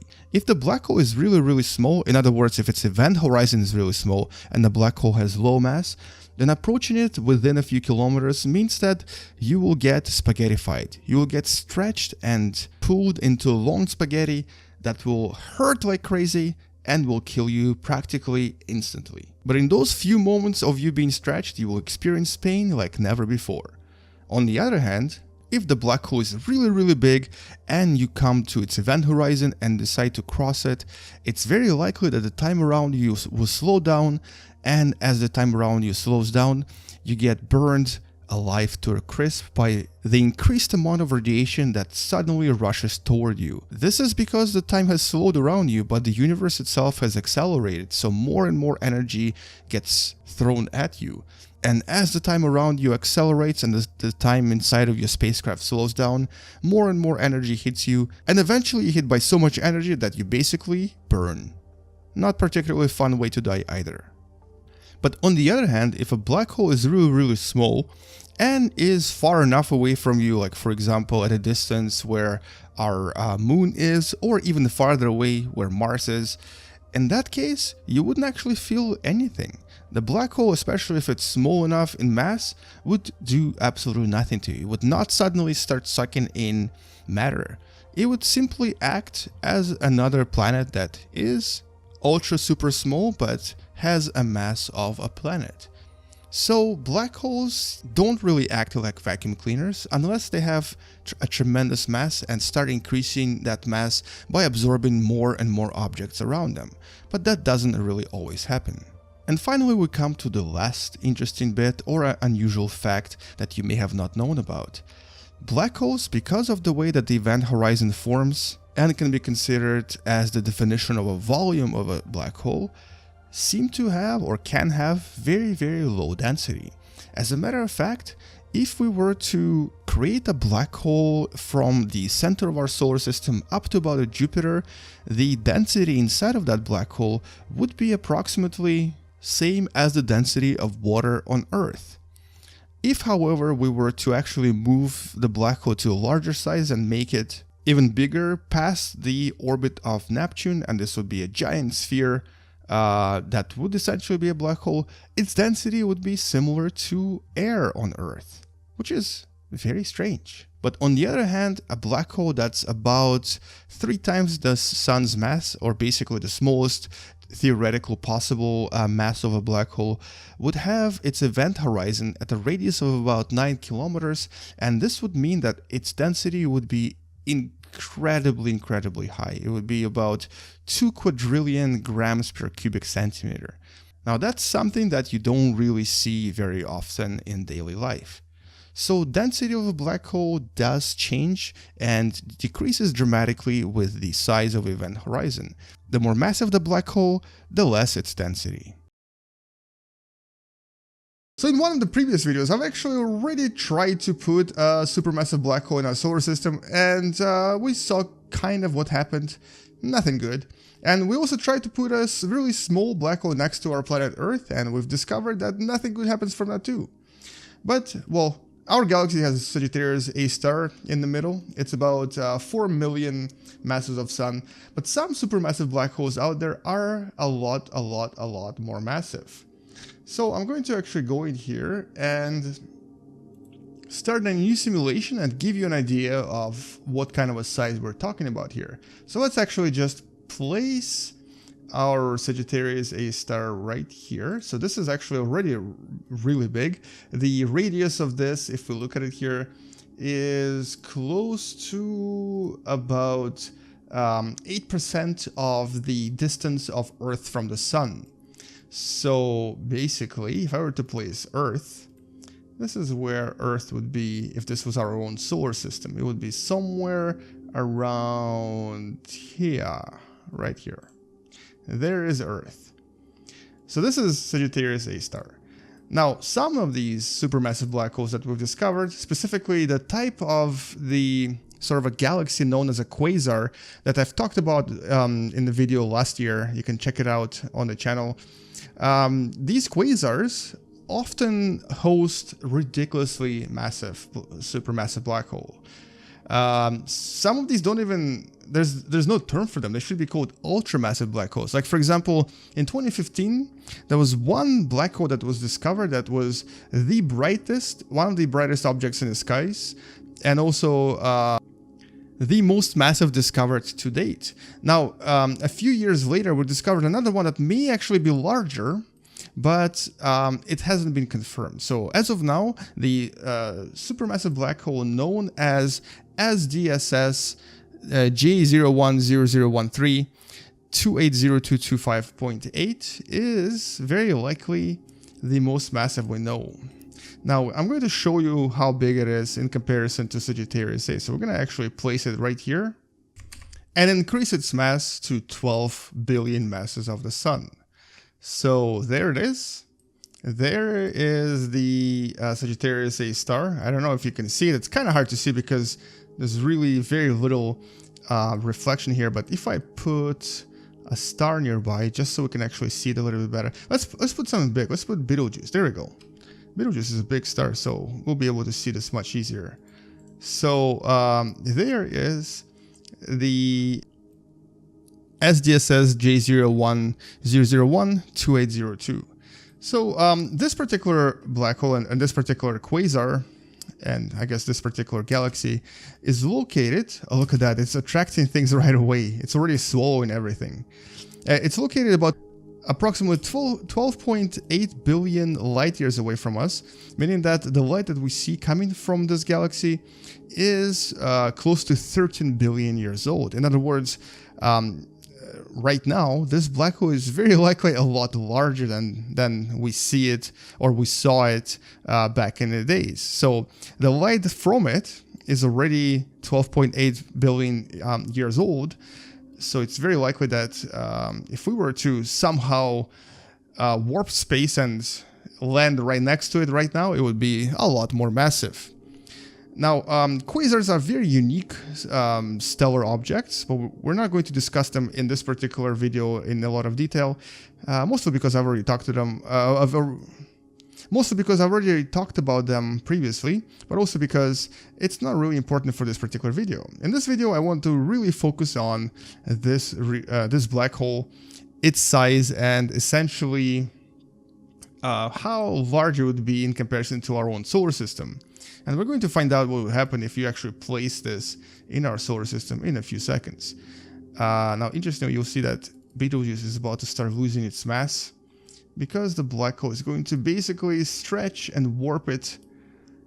And the tidal forces are going to be so strong that it's going to turn it into a long ring and a long accretion disk around itself, which is then slowly going to be sucked into the black hole, which will then produce these tremendous jets that create quasars.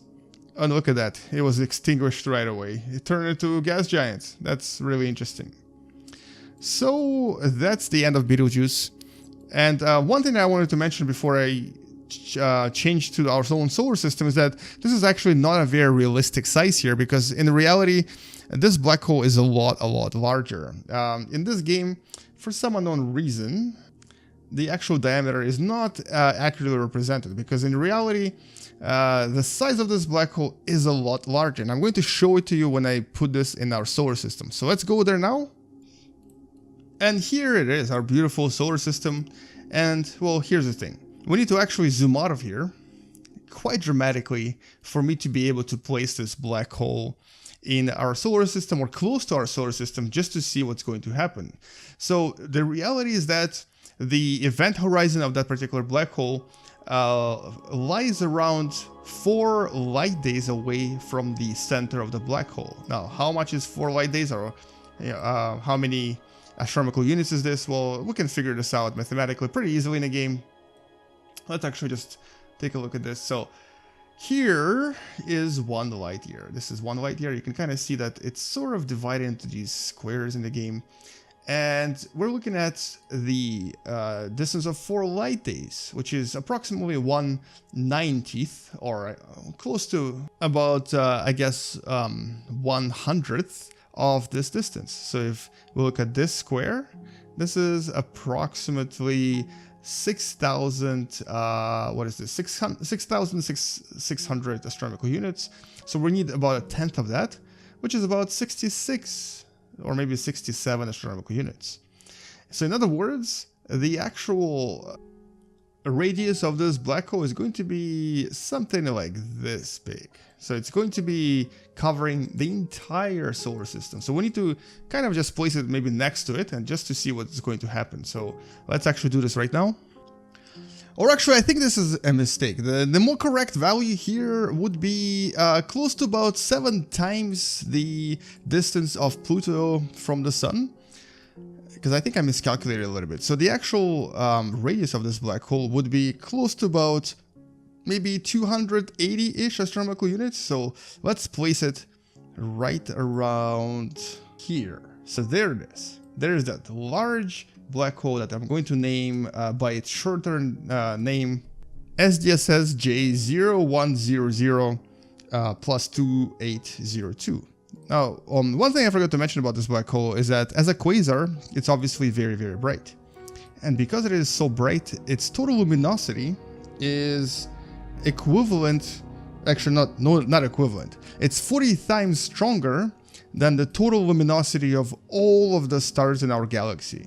It is a ridiculously bright object. Even though it's a black hole, those jets that it emits from both sides, the relativistic jets that all quasars have, create such a bright object in the sky that we can see it from very, very far away, and it's very, very, very bright. But let's actually decelerate time a little bit, go to our planet Earth, or maybe just stay here, and then see what happens to our solar system. So we're going to let it, oh Jesus, that's way very, very fast. We're going to let it go and we'll see that everything in our solar system starts to get sucked into this black hole. So if such a massive object passed by even within like several thousand light years away from us, it would be essentially deadly to our solar system. So things will not last here very long. They're going to get sucked into the black hole very, very quickly. You'll see them, all of them basically falling into the black hole in a few seconds now. And a lot of the things here will obviously get spaghettified as they approach the black hole. Now, our planet Earth is right there, and you can kind of see how things are getting stretched more and more as they approach the black hole. And our planet Earth is also going to start getting destroyed really, really soon. This is essentially what it looks like. If I were to decelerate time a little bit, we're now moving at relativistic speeds, and we're about to enter the event horizon of this black hole. And let's actually see what happens to our whole solar system. Let's zoom out a little bit, and you'll get to see how everything basically gets absorbed inside as a long kind of a spaghetti that's falling into this black hole. And that's going to be the end of that solar system. Well, so that wasn't particularly fascinating. Wasn't particularly exciting either. So maybe we'll try something else. So let's actually see. So imagine this was the central black hole in our galaxy. Let's actually see what kind of effects we'll be getting from this black hole in terms of gravitational effects if we were to place Earth at the same distance where it's located in our galaxy. So at a distance of about 23,000 light years away. So I'm going to place Earth right around here. And now we're going to zoom into it and just take a look at how fast is it increasing speed toward the black hole. And you'll notice that it's actually not that fast. So as a matter of fact, it's increasing speed very, very, very barely. So the tidal effects here from this black hole at this distance are actually quite minuscule. Even though it does look so big, the gravitational effects are not particularly high. And this suggests that in that particular galaxy, where this black hole is located, there's normal stars out there with normal planets with potentially even life.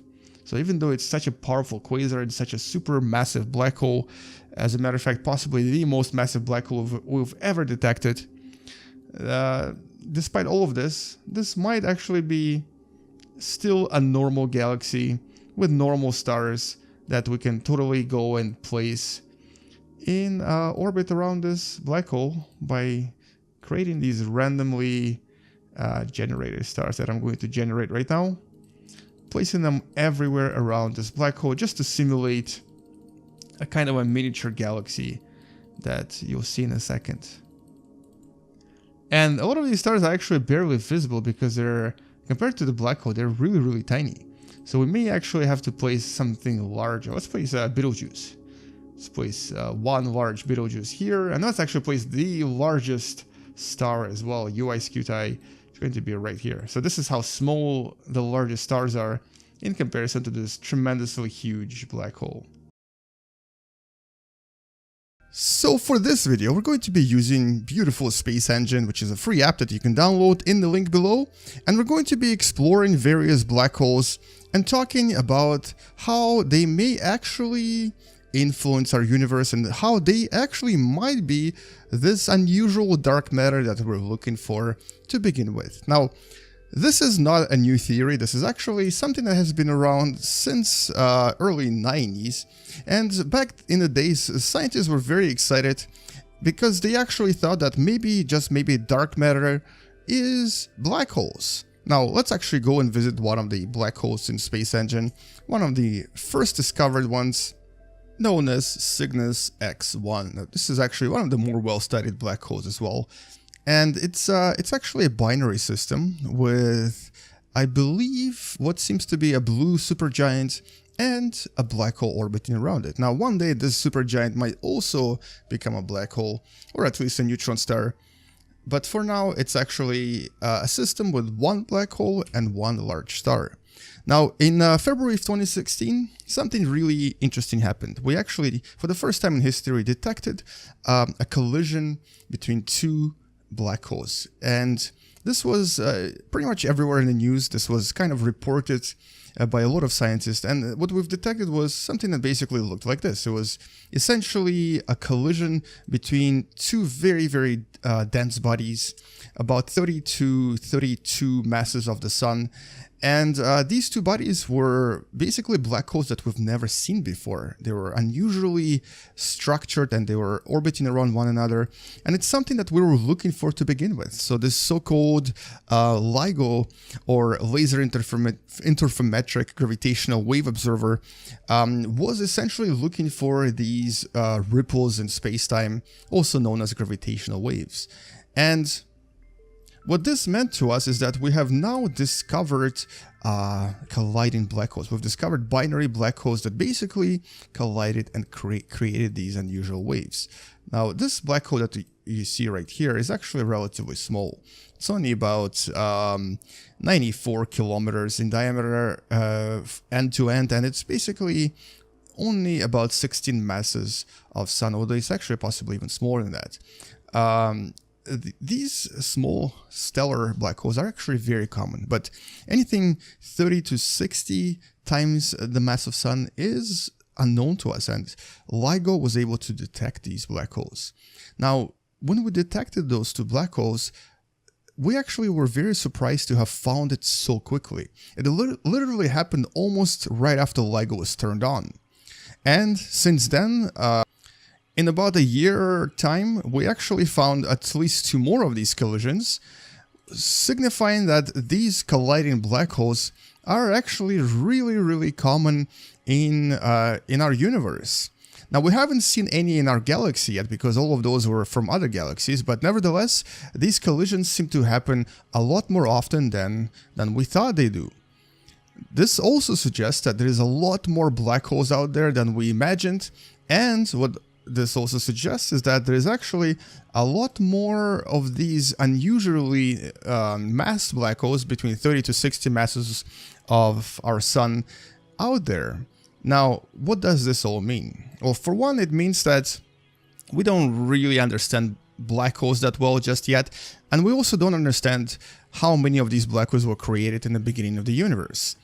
Now, none of these are new theories, and these theories have been talked about previously, and they've also been explored and even disproven. So, for example, back, I believe, in the late 90s, there was an experiment by the name of Macho experiment, and this was basically a telescope that was supposed to observe the skies and was supposed to look for all possible black holes in the night sky. Now, we actually didn't find that many. We thought there would be a lot of black holes in our night sky, but we didn't find a lot, and we actually found a lot less than we imagined. And so what this suggested to us is that maybe just maybe black holes didn't really explain this whole dark matter business, and maybe just maybe these black holes that do exist out there could not really provide enough mass to explain our understanding of dark matter as it is today. Now, what do I mean by this? If you don't really know what I'm talking about, it's the idea that, okay, let me just actually escape this for a second and zoom out of our galaxy just so I can show it to you. The idea is very simple. If we were to actually look at our own galaxy from a distance, or really any galaxy for that matter, we would see that the galaxy actually spins. Now, it doesn't spin here because Space Engine doesn't provide spinning galaxy just yet, but let's actually just make it a little bit more visible. The galaxy spins around in such a way that the stars on the outskirts of the galaxy move a little bit too fast for us to account for when I use invisible matter. So basically, these stars on the outskirts, including our own sun, move faster than they should. And something is holding them together, something holds these galaxies together from falling apart. And this something is today known as dark matter. And the most recent theory on dark matter speculates that there is something called weakly interacting particles, or weakly interacting massive particles, also known as WIMPs, that might be these invisible particles that don't really interact with anything, that actually hold galaxies together, hold universe together, and basically are the dark matter. And we've spent trillions of dollars, we spent a lot of money trying to find them.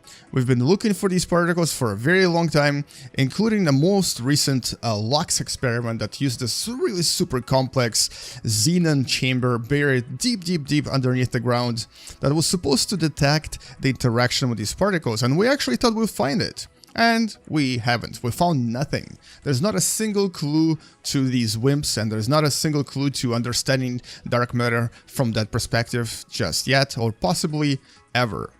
So we might be returning back to the idea of black holes as the dark matter, because the LIGO experiment seems to be bringing in more and more of these black hole collisions, and there seem to be more and more of these black holes out there that we didn't really know existed. So we can actually even do this in Space Engine. We can actually just use the star browser here, go into settings, and try to find any kind of a black hole within the radius of 10 light years away from us. If I click on this, or actually we might need to change this to maybe, let's just do it like 90 light years.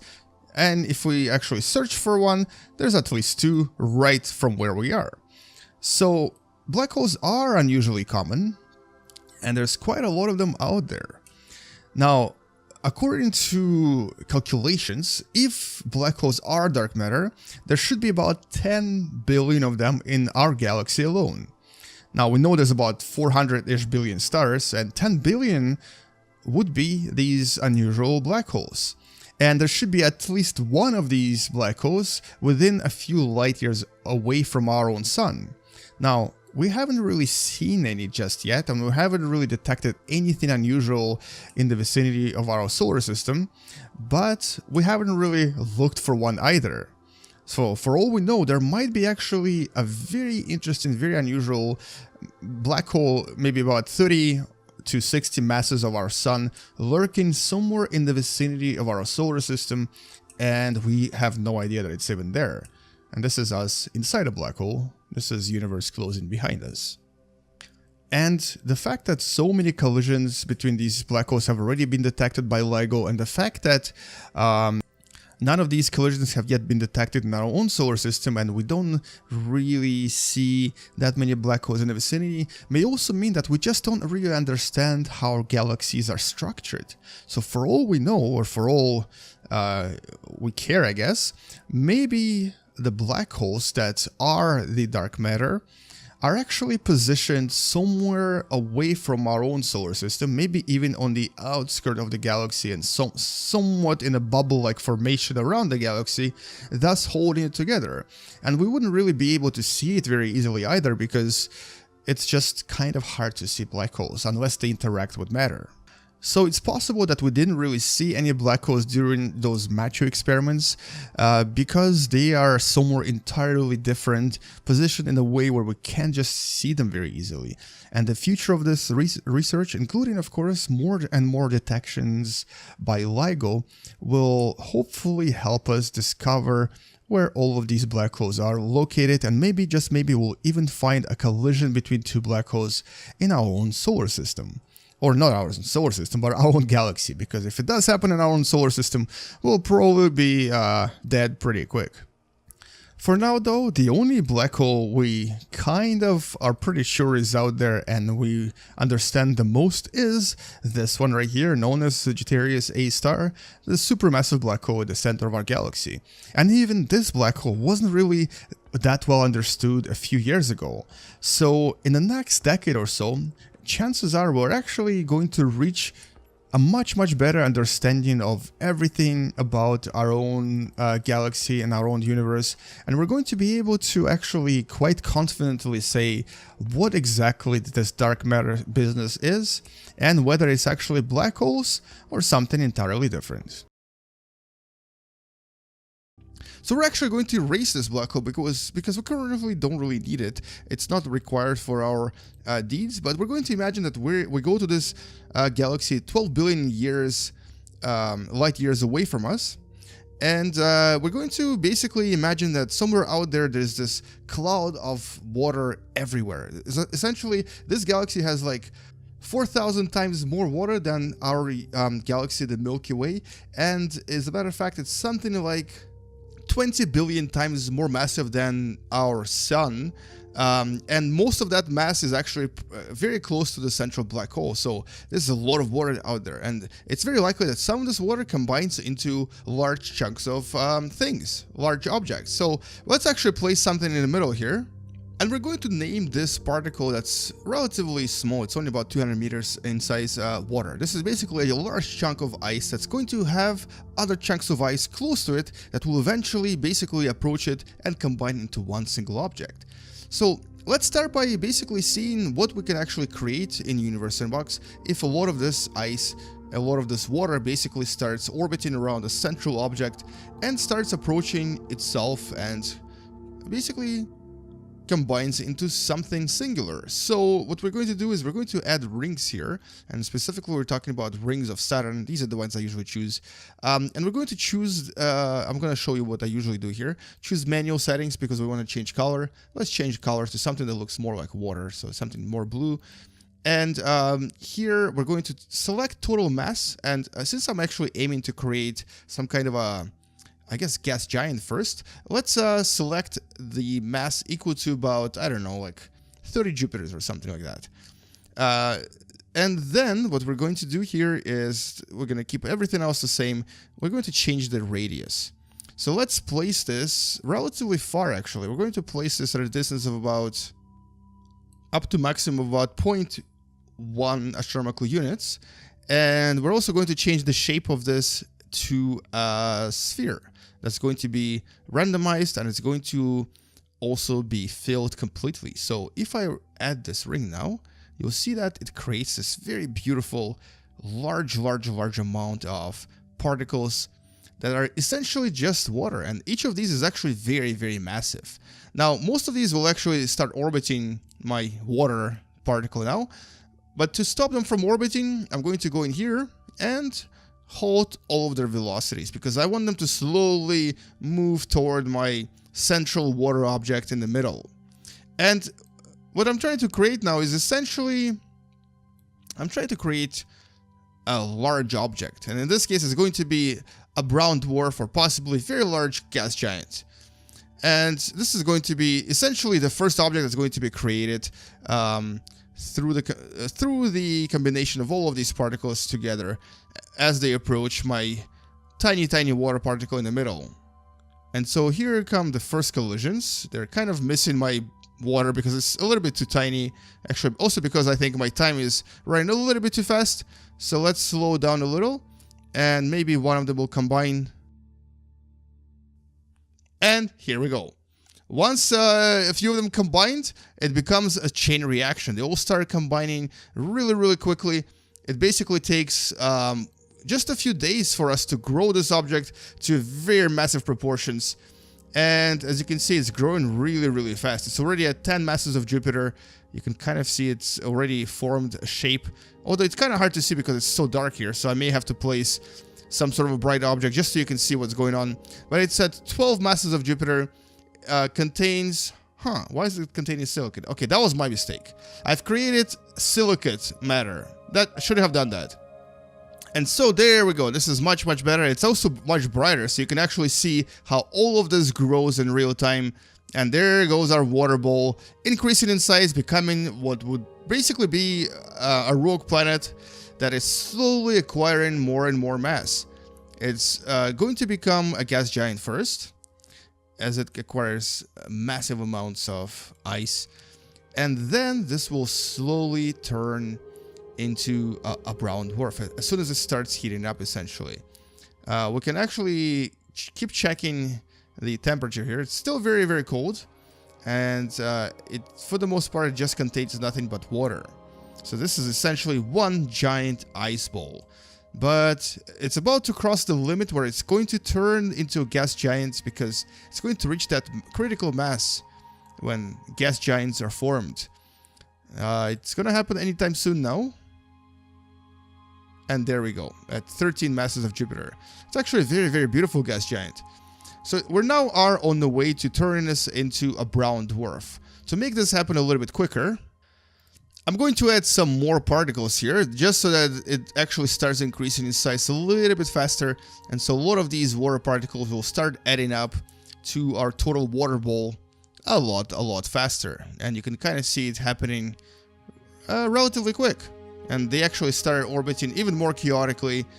And even though there's quite a lot of water on the outskirts, for the most part, you'll see that there's this very beautiful ring forming around the water ball. And that's essentially how all of these solar systems are born. Eventually, this will start orbiting in a very sort of a disc-like fashion and turn into basically what we would call a helix, or a helix-like motion. So here, let's just accelerate this a little bit faster, wait for it to grow in size, and then we're going to turn this into what's very likely going to be a star. And I think the fastest way to do this is to actually just go into powers again and just basically halt all of the velocities, because now, look at that, it's going to start acquiring mass dramatically fast. And it's also going to start becoming much hotter and acquiring even more mass, because it's more massive and more hot now. And finally, possibly turn into a star. It's going to become a red dwarf. But not just a red dwarf, it's going to become a water red dwarf. Now, at this point, it's still just water. But because there's so much heat now, because there's so much pressure, a lot of that water is going to start falling apart into its components, hydrogen and oxygen. And as we know with hydrogen, that's essentially the fuel for stars. And this is what's going to be fueling our star as it's about to form. The oxygen will stay closer to the center of the star, and it might actually turn, if it's massive enough, it might actually turn on the so-called carbon, nitrogen, oxygen cycle, which creates even more energy for the star. So it might actually become a super powerful star. But for the most part, even the hydrogen conversion, hydrogen fusion, will actually be creating quite a lot of energy for the star that's about to form here any second. Let's stop all velocities one more time. And here we go. Water star. Excellent. So this is a red dwarf. Very, very, very unstable, very reactive, very pulsating, and very beautiful at the same time. Has a lot of flares, it has a lot of different activity going on.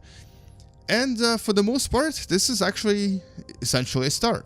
Now we're going to create a few more particles here just to give the star a little bit more mass. But I think this is actually kind of what I wanted to create, except I actually was expecting it would have some crazy special effects around it as well. Let's see if we can add that. Maybe I'll do the following. I'm going to go in here and this time choose to give it a total mass of about 50 suns. It's going to be super, super heavy, and it's all going to contain nothing but water that's going to be basically blue, and it's going to be at a relatively similar distance to what it was before. And so now what we want to do is we want to basically just slow this down one more time, and let's see what happens to our beautiful star. And look at that, it just explodes. It creates this huge, massive, massive star. This is a star that's 50 masses of sun. Not exactly what I expected, actually. I was hoping for something a little bit different, but this is actually even more fun. Okay, let's add some more. Let's see what happens if we add some more. But this time we're going to add tremendous amount of mass. So this is basically huge, huge amounts of water that is just kind of combining into this one large star. So once again, let's hold all velocities and see what actually happens. And look at that. It just absorbs it. It creates a huge star that's over 700, 800 masses of sun. This is bigger than any star we've discovered. The biggest star that we currently know is actually in the neighboring galaxy, the Large Magellanic Cloud, and that star is only about, oh, I don't know, 100 something, 260, maybe 350 suns. It's a star known as R136A1. It's only about 350 suns. This one here is 2,000 suns in mass. Very, very, very huge. It's also very large in radius. But you know what? It's actually not that big. Compared to UI Scuti, which is the largest star that we know, it's still relatively tiny. That's because it actually still has a relatively high density. And for some reason, it still seems to be a red giant. And I think that's because of the temperature that never really changed. Alright, so can I actually create maybe something else using a very similar technique? Well, I think I can. I think I'm actually going to erase this for a second, start a new simulation, and using a similar approach by maybe using things like Neptune, which already has a lot of water. I'm going to see if I can turn this into a different type of a star. I'm going to see if I can actually create something a little bit different. So I'm going to do the same parameters as before, but this time I'm going to add a lot of masses of water, like 50 suns masses of water right away. It's going to start orbiting right away, and there you go. There's that star that I was actually looking for. I should have renamed this to water, actually. And this is the effect I was kind of looking for. Look at that. I've created a very large pulsating, what seems to be a regular orange star. And it's pulsating very beautifully, and on top of that, it's also a water star as well. It's made entirely out of water. If you go here, it's 100% water. And what's interesting is that it's not only is it a pulsar, but it's also a star that's like 49.5 masses of sun. So it's a star that's not going to live very long. It's actually going to explode and create a very large supernova, followed by a black hole that's very likely going to have 10 to maybe 15 masses of sun. Now, we can't really do this in the game. Technically, we could by pressing this button, but I know every time I press this, the game crashes, and this is a bug that hopefully will get fixed soon. But for now, what we can do is actually, we can change this into a black hole manually. Let's do it this way. Turn this off, fix this, and start shrinking this thing down.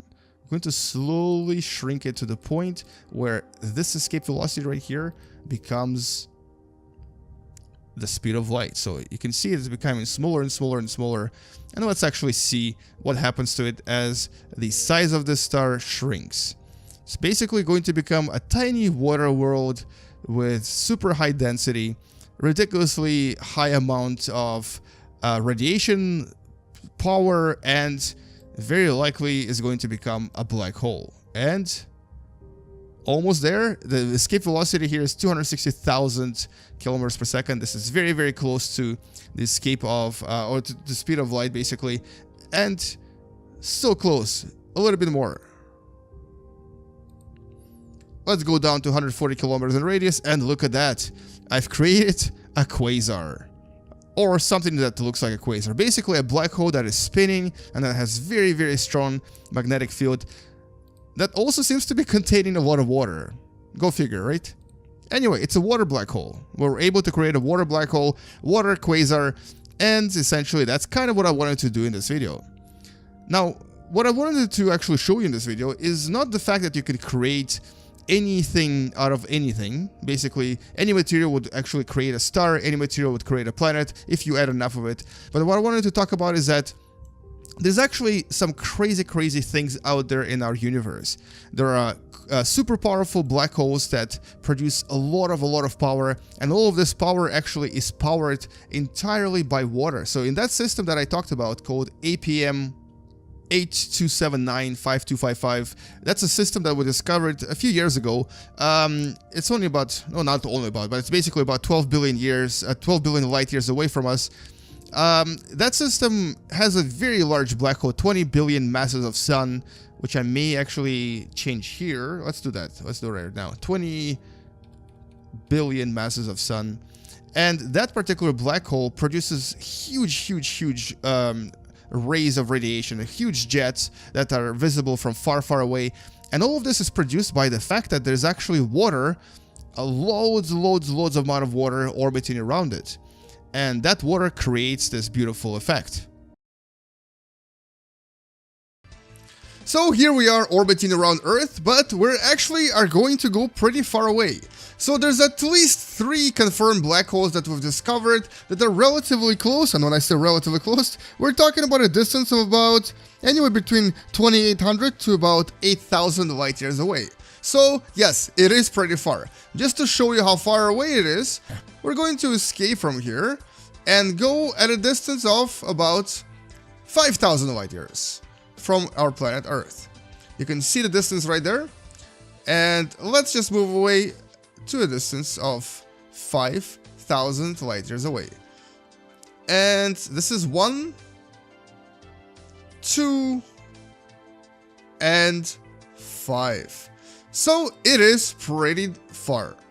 Now, somewhere within this region, there is quite a lot of black holes that we still haven't discovered. As a matter of fact, there's probably a lot of them. There's maybe even thousands and millions of them, but we'll never see them because, once again, they're black holes. They're black, and we would not be able to see them because their actual emissions are very low, close to impossible to detect. But we can detect black holes that are essentially around a binary system, so part of a binary system. So if there's a star next to them, we'll be able to see them. And this is what happened several decades ago when they discovered one of the black holes that I'm going to show you in this video. And this is the black hole I've talked about previously, known as Cygnus X1. So we're going to go ahead and fly to Cygnus X1, and if you just type SYG, it shows up right away. And we're just going to go there directly. So this is about 6,000 light years away from us, or approximately that much. And this particular black hole is actually known because we discovered it completely by accident. Back in 1964, during a rocket flight, a very huge amount of X-ray radiation was detected, and it was unknown where it's coming from. And then they discovered it's actually coming from this thingy right here. This black hole is essentially absorbing mass from its companion star, and using its relativistic jets is then propelling it into outer space and basically distributing it, all of it, across our galaxy. And it creates a lot of very highly radioactive X-rays. And so there is Cygnus X1. Now, if we go a little bit farther away, at a distance of about 8,000 light years away, we'll discover the third closest black hole to us, known as V404 Cygnus. And the Cygnus here indicates that it's actually found in the constellation Cygnus, just like this one here. V, however, indicates that it's a variable star, and its variability comes from the fact that it's a binary star, where one of the stars is essentially a black hole that sometimes obscures or removes some of the luminosity. Now, V404 is, in the game, for some reason, egg-shaped. And that's probably because it's an orange giant that has been stretched due to its really, really fast rotation. And right there, you can actually see something that orbits really fast. This something is, of course, the black hole. So let's go check it out. This is actually is known as a micro-quasar because this particular black hole is ridiculously powerful. It's consuming so much mass from its companion that it actually releases it to the point where it almost seems like a quasar. It's really, really bright, it's really, really powerful. And on top of that, it's also very likely a nova. So here, the material that accretes around the black hole eventually reaches the critical point and explodes, creating a very, very large nuclear reaction. This is what we call a nova explosion. And you can actually check out the video where I explain what nova are in one of the previous videos. But if I actually approach this black hole relatively close, and if I just kind of stand next to it, you'll notice that it's actually it's going to be orbiting visibly across the skies here. So you can actually see it move as it orbits the star, which is actually pretty cool. You don't really see this very often in the game, but in this case, you get to see how this particular black hole is just kind of slowly moving across the solar system. And on top of that, we can actually see this in action by accelerating time and just seeing how this black hole orbits around this very, very massive orange giant, where it absorbs a lot of this mass and basically then spews it out into the outer system. And that's black hole number 2. Now, let's actually go to the closest black hole we've found so far, about which we don't really know that much, but it is much, much closer. It's only about 2,800 or 3,000 light years away from our solar system, and it's known as V616 Monocerotis because it's in the constellation of Monoceros. So this is about 3 times closer to us than the black hole you just saw a second ago. And here, this is actually the closest black hole we've discovered to date to our solar system. Now, there's definitely black holes that are closer, but we'll probably not find them for a ridiculously long time until we find a technique where we can actually see black holes even when they don't have binary systems. But the interesting thing about this particular black hole in this game is that look how fast it moves across the sky here. It is actually pretty fast. As a matter of fact, if you click on it, you'll see that its orbital velocity is close to about 1,000 kilometers per second. So this is a pretty fast moving black hole. It's definitely flying away from us really fast. And the coolest thing is, if you actually look at it from this angle right here as it passes in front of its star. And this is a pretty awesome effect. Look at how beautiful this actually is. Now let's try this again with maybe a little bit less luminosity, just so you can see how amazingly beautiful this all is. And remember, this is all in real time, so this is the kind of effect that this black hole creates as it passes in front of its companion star, also known as V616. So this is a pretty cool effect and a pretty cool looking black hole. Possibly one of the coolest black holes that I've found in the game so far, with the exception of the central supermassive black hole in the Milky Way. And anyway, so that's really all I wanted to say in this video. I just wanted to show you these 3 real, actual black holes that we've discovered that are possibly the closest black holes we'll have for quite a while, for quite some time. These black holes might never be visited by the human beings, but it's still cool to know that they are out there. And what we're going to do is we're going to actually start this video by going back in time several millions of years when the black hole was still a very large star. Very likely in a binary system that may have actually looked something like this. 2 very large, very, very massive and very bright stars. One was slightly more massive and slightly brighter than the other, and the other one was slightly less so. So this was IGR J171901A and B. Now, with time, this particular star, the bigger star, very likely grew larger and larger, and possibly at some point got really old and basically went supernova. So we're going to do that right now by initiating supernova as soon as the star gets to a slightly larger mass. And we can actually do that by just doing this as well. So it went supernova, and as it went supernova, the remainder of the mass basically shrunk into a very tiny point of about 12 kilometers in radius and became a black hole that we actually detect today. So this is how this particular black hole was made. But this was not the end, because now we also had this other star that was still orbiting around it. And because the black hole has now actually, well, first of all, it was very small. It was only about 12 kilometers in radius. And second of all, it actually lost a lot of its mass. The orbital parameters of these two stars changed dramatically, and the black hole very likely started to orbit a lot closer to its partner star. And so we're going to recreate this by basically making it orbit a little bit closer and started to essentially slowly eat away at its partner's mass. And so over time, every time the black hole approached its partner star, and most likely this would happen every few days because the orbit here would actually decline pretty quick, it would actually take a huge chunk of its of the partner's mass, and this would also create an accretion disk around the black hole. And so today we know that there's actually quite a lot of X-ray emissions coming from IGRJ-A.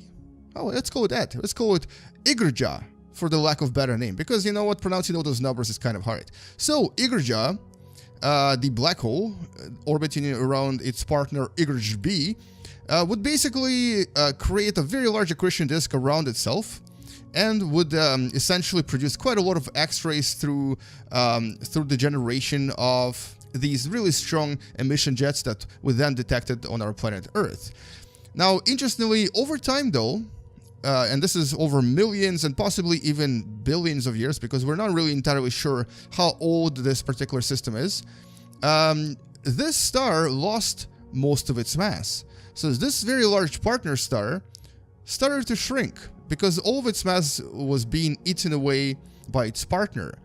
And at first, this generated a lot of X-rays. This very likely was one of the brightest and one of the most active quasar-like black holes out there, producing a lot of energy. But then this star started losing its mass, started to decrease in size, and eventually started turning into what it is today, basically into a red dwarf. And so because of this black hole, this star has actually gone through different stages of existence, going from what was likely a white giant or a blue giant, down to essentially what it is now, a red dwarf, going through every single stage that we kind of know, including, of course, the orange star that you see here. And so all of this mass started to escape, making this star smaller and smaller and smaller, as you can see right here. The mass actually decreases, making this a smaller and smaller object. And so every time the black hole passed, it lost a bit of an orbit, and every time it came back, it sort of took away less and less mass. So this particular decrease in size started to drop dramatically up until the point where it is now. So what we have right now in the system, it looks something like this. We essentially have the black hole orbiting around a remainder star, a red dwarf, that's slowly losing mass even now, and is creating a much smaller but still quite energetic accretion disk around this black hole. Now let's see if we can actually create this now that we have a much smaller star here. And so I'm not really sure if this disk is going to survive for a very long time, but let's actually see if we can run this simulation. And okay, never mind. It kind of just disappeared. But anyway, so the accretion disk here is still kind of really powerful, and the actual speed of these particles is like 6% of the speed of light. It's actually really fast, and this creates the fastest sort of wind speed in the galaxy that we've discovered so far. But all of this is created by the matter that's essentially absorbed from this star in the background right there, also known as IGRJ, the red dwarf. Now, with time, this black hole will very likely absorb the rest of the mass from this, and it might actually turn into a gas giant or basically a planet. So, over time, over the next millions and possibly billions of years, this particular system might actually look completely different. It might actually turn into something that looks like this. So there is our red dwarf that became a gas giant. And so this is very likely the future of this system. So this might actually become a very large gas giant that will also transition through the brown dwarf stage, essentially creating a black hole with a planetary system. And so this star will very likely one day become a planet. Or at least that's the science behind it, and this is what we think might happen one day. And this actually is what happened to very, very many black hole systems that used to have companion stars. And we think there's like close to 1 billion of these black holes out there that we just don't see anymore. So there might be even a smaller black hole than the one that you see here. But as of now, this is officially the smallest black hole we've discovered. It's about 3 to 5 masses of Sun, and this is essentially the smallest theoretical limit for a stable black hole. So in 2017, there was actually a very interesting publication about the so-called spitballs. These particles that you see being sort of shredded from the star and spit out by the black hole. What these scientists discovered is that there's actually quite a lot of these particles that are formed in our galaxy and are being tossed around even in the direction of our own solar system. So there's actually quite a high chance that at least one of these particles will one day pass relatively close to our solar system. And so in this video, I wanted to actually give you an idea of what these things are and what they might actually do to our solar system. Long story short, probably nothing, but it's still fun to actually look at all of these beautiful spitball particles. Now, we've actually observed the shredding of the star at least several times by now. And when this actually occurs, it takes approximately a day for a black hole to completely disintegrate a star. One of the biggest or one of the brightest supernova we've actually observed was not a supernova at all, but it was actually a very, very, very bright flash caused by a star that was shredded by the black hole and was essentially destroyed by it. This destroyed star then created millions and billions of these spitballs. These things, however, don't necessarily end up in a black hole. A lot of them get tossed out into the galaxy. Basically, a lot of them end up flying all over the place. So it kind of looks like this. So here's another black hole in the middle of a random galaxy, and it's going to basically shred apart a star that I'm about to place here. We're going to place it relatively close. So, and as the star is shredded apart, it releases these spitballs, basically releases its own particles. And those particles, if they get ejected from the black hole, turn into these spitballs that I kind of created here randomly. They're all over the place. Now, what exactly are these spitballs? Let's take a look at one of them that's essentially flying through space right here. Here is one called Diang, completely randomly generated, but basically it is sort of like a planet. Now, it's not necessarily a planet, and it's for me to explain how these spitballs are created, I need to actually show you how this material gets recombined into a planet first. But essentially, once they get ejected, this is what happens. They start flying around all over the galaxy and basically start escaping into the outer parts of the galaxy at the speeds of about 8 to 9,000 kilometers per second, or about 32 million kilometers per hour. In other words, really, really, really, really, really, really, really fast.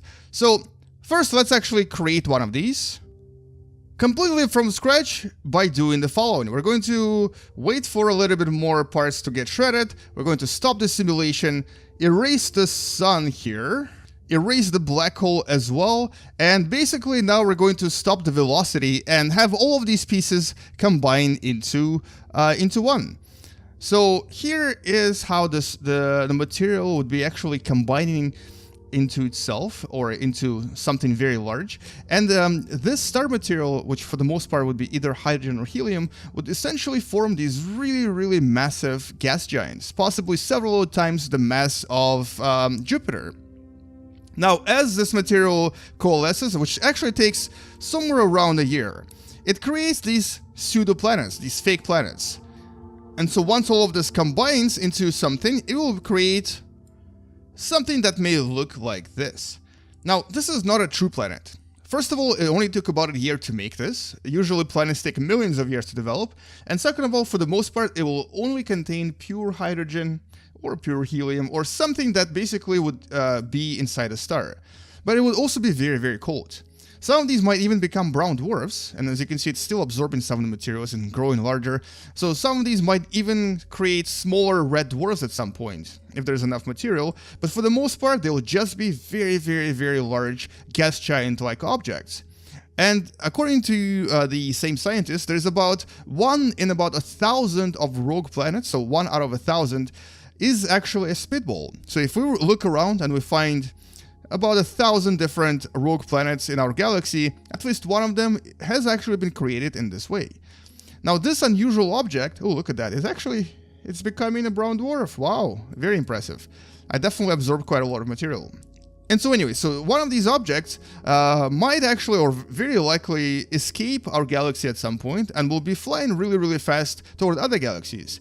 Which also implies that neighboring galaxies like Andromeda and large and small Magellanic Clouds actually throw these at us at all times as well. And it's very possible that if we look hard enough, at some point we might be able to detect one of these objects. Now, if it's a planetary size object, in other words, if it's about a size of, like let's just say Jupiter, if it's very massive but not very bright, we might not be able to detect it very easily. But if by some point it's actually a brown dwarf or even a red dwarf, so in other words, if it's even a little bit more massive than this, at a mass of about 80 Jupiters, in that case, we might be able to detect these objects. Now, how would we actually know that this is a spitball? Well, for one, it would be moving really fast. It would be moving through a galaxy at an unusually fast speed. And so far, we haven't really found a single one of these. On the other hand, it would also not have any planetary objects around it, so it would actually be very likely just alone by itself, with possibly maybe a binary object of about the same size, but very unlikely. It would probably be completely alone. And since for the most part this object would be made entirely out of essentially leftover star material, let's actually make it a little bit smaller, it would be very, very interesting to study this, because it would actually potentially show us what's or what used to be inside the stars, and we'll be able to actually measure some of the really, really cool things about these objects, specifically, essentially, how different materials evolve inside the stars. And let's make it maybe a little bit smaller until it cools down a little bit and turns into a more realistic looking spitball, which would be maybe a size of a relatively large gas giant planet. Now, interestingly, we think that about 95% of these objects probably are on a course to escape our galaxy. So, in other words, most of these objects will essentially leave our galaxy and fly into the outer intergalactic space. But the chance for at least one of them to hit another galaxy is relatively high, and the chance for one of these to essentially enter our own galaxy, here comes another one from the outside, is also relatively high, especially if we look at the periods of billions of years, and especially if we look at all of the galaxies in our vicinity. So this also implies that inside the intergalactic space, there's actually quite a lot of these rogue planet-like objects that are flying around that used to be star material. And these objects are still there, they have been there for millions and billions of years, and they're essentially like all over the place, moving really, really fast in between galaxies. We, of course, will not be able to see them unless they're turned into some sort of a red dwarf that we can kind of detect through its radiation, because for the most part, all of these objects will be very, very, very, very dark planetary or planet-like objects that we would be unable to detect. Now, this one looks relatively bright, but in reality, they would be all super, super dark. Which of course means that there is quite a lot of mysteries out there in intergalactic space, and there's quite a lot for us to learn about our universe, and of course about our own galaxy as well. And so that's the idea of these spitballs and how they're formed, and hopefully you learned something from this video, and hopefully you'll subscribe if you still haven't. So what you see in front of you is a recreation that I made previously, where I was trying to play around with the idea of galactic tides, or the effects of the central black hole and the central region of our galaxy on various objects in our solar system. But we're actually going to recreate this from scratch, and I'm going to talk more about the details and why we're actually doing this. But before we start all this, let's actually briefly define what tidal force or a galactic tide actually represents. So any kind of a tide is essentially a tidal force experienced by any object, like for example right here, there's Earth right here, that's actually is experiencing tidal forces from the center, from the galactic center that's right there. We are familiar with tides on Earth, we see them anywhere there is water, and usually those tides are caused by either the moon or the orbit of the moon around the Earth. And so in this case, the moon is right there, and because it's right there, it's actually pulling on Earth, so the water level right here is going to be raised compared to water level on the other side. And we also get the same tidal effects from the sun as well. So because Earth is actually orbiting around the sun, the side that's the closest to the sun also is experiencing tidal effects as well. But they're actually very, very minuscule. But because our sun is orbiting around the galactic center, it's also experiencing tidal effects from that. So as the sun actually orbits around the galactic center that you're about to see in a second, so there's Sagittarius A star, as it orbits around this region, it's also experiencing galactic tides from essentially the center of the galaxy. And these tidal effects are very, very small, but they can actually affect objects in our solar system. As a matter of fact, if you were to compare the galactic force from the sun, from the moon, and from the galactic center forces are very, very, very minuscule. And so if the tidal forces from the moon would raise the water level on Earth by about 10 meters, then the tidal forces from the sun would raise it by about 5 meters. Whereas the tidal forces from the galactic center would only raise it by a tiny, tiny number of about 1 picometer, which is actually smaller than the size of an atom. So the actual forces are quite insignificant. But the thing is, when it comes to objects on the outskirts of our solar system, like for example things like comets that I just added right there, or things like asteroids in the Kuiper's belt, these objects actually might get quite a lot of influence from the tidal effects. And let's actually see if we can maybe simulate this a little bit, because they're actually far enough away from the sun to be affected by any kind of perturbations. And also over time, over millions and billions of years, even these tiny effects of tidal forces might actually influence various objects in our solar system. And so specifically, a lot of scientists today believe that the tidal forces from Sagittarius A star and from the central galactic region might actually have caused a lot of different comet collisions and asteroid collisions in the past, and they may also have created up to 90% of all comets that we have today. And so as you can see, even with just a little bit of time, these various asteroids have already started to change their orbital paths a little bit, even with just a little bit of the gravitational effects from the central black hole. But what I wanted to do here is actually find out if there is any significant effects from tidal forces that can possibly even influence our solar system in other ways. So let's actually create a new simulation with Sagittarius A star in the middle and possibly a few other smaller black holes just kind of orbiting around it, sort of just to represent the galactic center. We're going to place them in a completely random order. They're going to just orbit everywhere, just to add a little bit of effect to the gravitational forces here. And so now what we're going to do is we're going to place a few suns with Earths orbiting around them, and I'm going to try to investigate two things, two potential hypotheses that have been kind of unanswered still.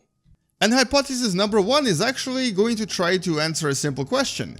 Could have the effects that we observed in orbits of objects like Ares and Sedna have been caused by the galactic tide and not Planet 9 that is still being searched by the scientists? Could it have been done by something else? In other words, as you can see here, this is the Planet 9 simulation.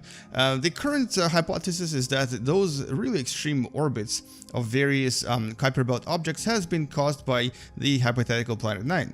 The other question we're going to try to answer is in regards to some asteroids that we've discovered in our solar system that have a very peculiar orbit as well. And specifically, we're talking about orbit that is retrograde and very, very, very highly inclined, sort of like this. And the third question we're going to try to answer is in regards to our own solar system, or just actual planets in our solar system that all seem to have a bit of an inclination. So if you were to actually look at all of the major planets here, they all seem to have just a little bit of inclination. Specifically here, there's like 3.4 for Venus, 2.5 for Saturn, and even 1.3 degrees for Jupiter. So this inclination has never been explained. The only explanation that we had so far is that maybe, just maybe, Planet 9 has actually caused that as well. And maybe there's something that's causing the actual orbital plane to slightly incline in comparison to other objects. But it's also possible that this could have been also caused by the galactic tides. So like, for example, Venus has 3.4 degrees and Mercury has 7 degrees, and it's not really explained yet, at least scientifically, and we only have speculations. But we're going to find out if it's possible to actually create this kind of inclination using a simulation with a central galaxy and basically a miniature solar system. So let's do it again. We're going to place a bunch of suns here, and they're all going to have relatively similar parameters. First sun is going to be in circular orbit, second sun is going to be in circular orbit as well, third sun is going to get a little bit of an inclination because we want this to be just a little bit different and more, a little bit more realistic, because our actual sun is not perfectly in a circular orbit around the galactic center.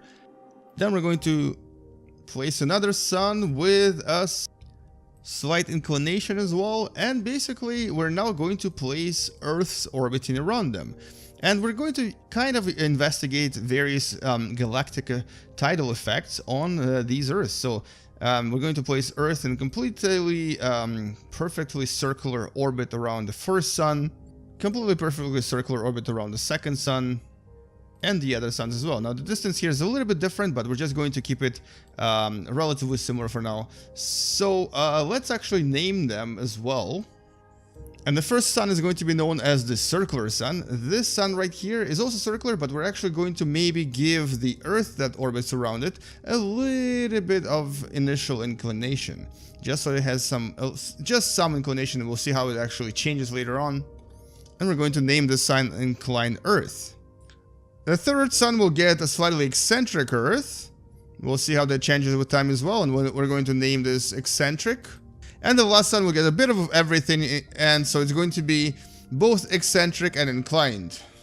And actually, I think I'm going to add one more sun, and this is just going to be another circular orbit sun. And this time we're going to place Earth in a more realistic sort of orbit.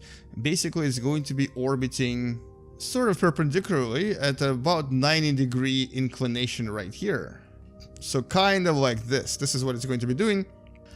And now that I've actually set up all 5 of them, I'm going to kind of see what happens after a few orbits around the central black hole. Now, I think a lot of them are smoking, mostly because they are relatively close to the sun. But I think with time they should stop smoking and start basically orbiting. Now, the reason I wanted to actually change the parameters for all of these different objects is because I wanted to take a look at various graphs here. So we're going to actually accelerate time a little bit so that the actual planets are orbiting around the sun, which I think they're doing right now. Let me just double check if they're actually orbiting. Yeah, I think they are. And as they orbit around the sun, they should start getting various changes in their parameters here. So maybe not all of them will have a stable orbit. I think actually this one here just flew away. But a lot of these other objects are going to stay in orbit around the parent star. I think this one is definitely orbiting. So is this one. So is that one. And this one as well. But I'm guessing it's because I placed the Earths a little bit too far away. Maybe I should place them a little bit closer so that we actually have a slightly better visible orbit. And let's try this again. So this time they actually have their parameters reset and they're a little bit closer to the sun at about 10 million kilometers. So as you can see, this one here was supposed to have only inclination, and what I wanted to actually do is to look at the graphs here and how they actually change as the sun's orbit around the central galactic region or central black hole. But if I were to actually click on inclination here and set it up as a separate graph and also click on eccentricity, you would see that both of them would start kind of going up and down a lot. As these stars orbit around the galactic center, the galactic tides will actually start influencing both the inclination and the eccentricity of every single Earth that we've created. And it will be more visible with certain stars, because like if a star has a very high eccentricity to begin with and it actually comes closer to the galactic center, it will obviously have higher galactic tide effects. And so these effects right here are actually the galactic tide effects that you're observing. So you can see that this particular Earth that's actually orbiting the inclination star was supposed to only have high inclination. But in reality, even though it actually has increased its inclination, it's also increased its eccentricity to about almost 1% now. And it's going to stop, not stop, but continue doing this for quite a while. Let's actually take a look at other graphs as well. So this was the inclination Earth. Let's take a look at the circular Earth. And I think the circular Earth lost its Earth again. Oh, that's not good. Let's replace it again. We need to try to make a stable system here. We're just going to place it a little bit closer. And so here we go. So this was a circular Earth a second ago. And this is going to be its inclination graph, and that's the eccentricity graph. And as you can see that right away, even though it was a circular Earth with circular orbital parameters, basically it was in plane and it was completely circular, almost right away it acquires a bit of eccentricity and a bit of inclination, and it will start going up and down quite a lot. And with time, this will change quite dramatically. Now, you may ask yourself, so, how many orbits has our sun actually done around the galactic center? And the answer to that is, well, approximately 25. One orbit takes just over 200 million years, and our sun is about 4.6 billion years old. So it's somewhere more than 20, possibly less than 30. And so within those orbits, it's experienced a lot of galactic tides, ups and downs from various parts of the galactic center and from various interactions with other stars. And because of that, it obviously had some of the eccentricities and some of the inclinations changed within itself, within other objects of our solar system. So for example, Venus and Mercury have a high inclination, and it was possibly done by the galactic tides, not by the so-called Planet 9.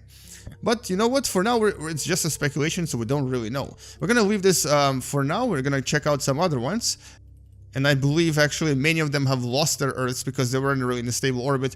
And as you can see, even the Earth that was placed perpendicularly starts changing its eccentricity and inclination quite dramatically, and quite periodically as well. So the galactic effects will basically affect every single object in our solar system, no matter how far away from the sun it is, including of course the sun itself. And so here the eccentricity is slowly increasing, and the inclination keeps going up and down, but I guess more down than up.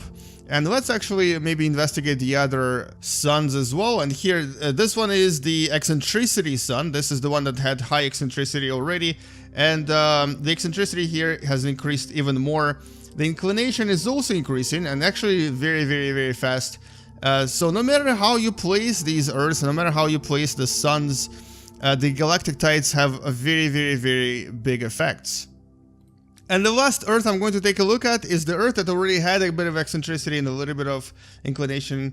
And I just wanted to kind of see what the actual patterns will emerge here with time. So here we go, orbiting around the galactic center. And as you can see, as we orbit around it, there's going to be a bit of a repetitive pattern. Now, it's not really predictable. It's kind of actually hard to predict, mostly because there's other interactions with these black holes and other stars in the system.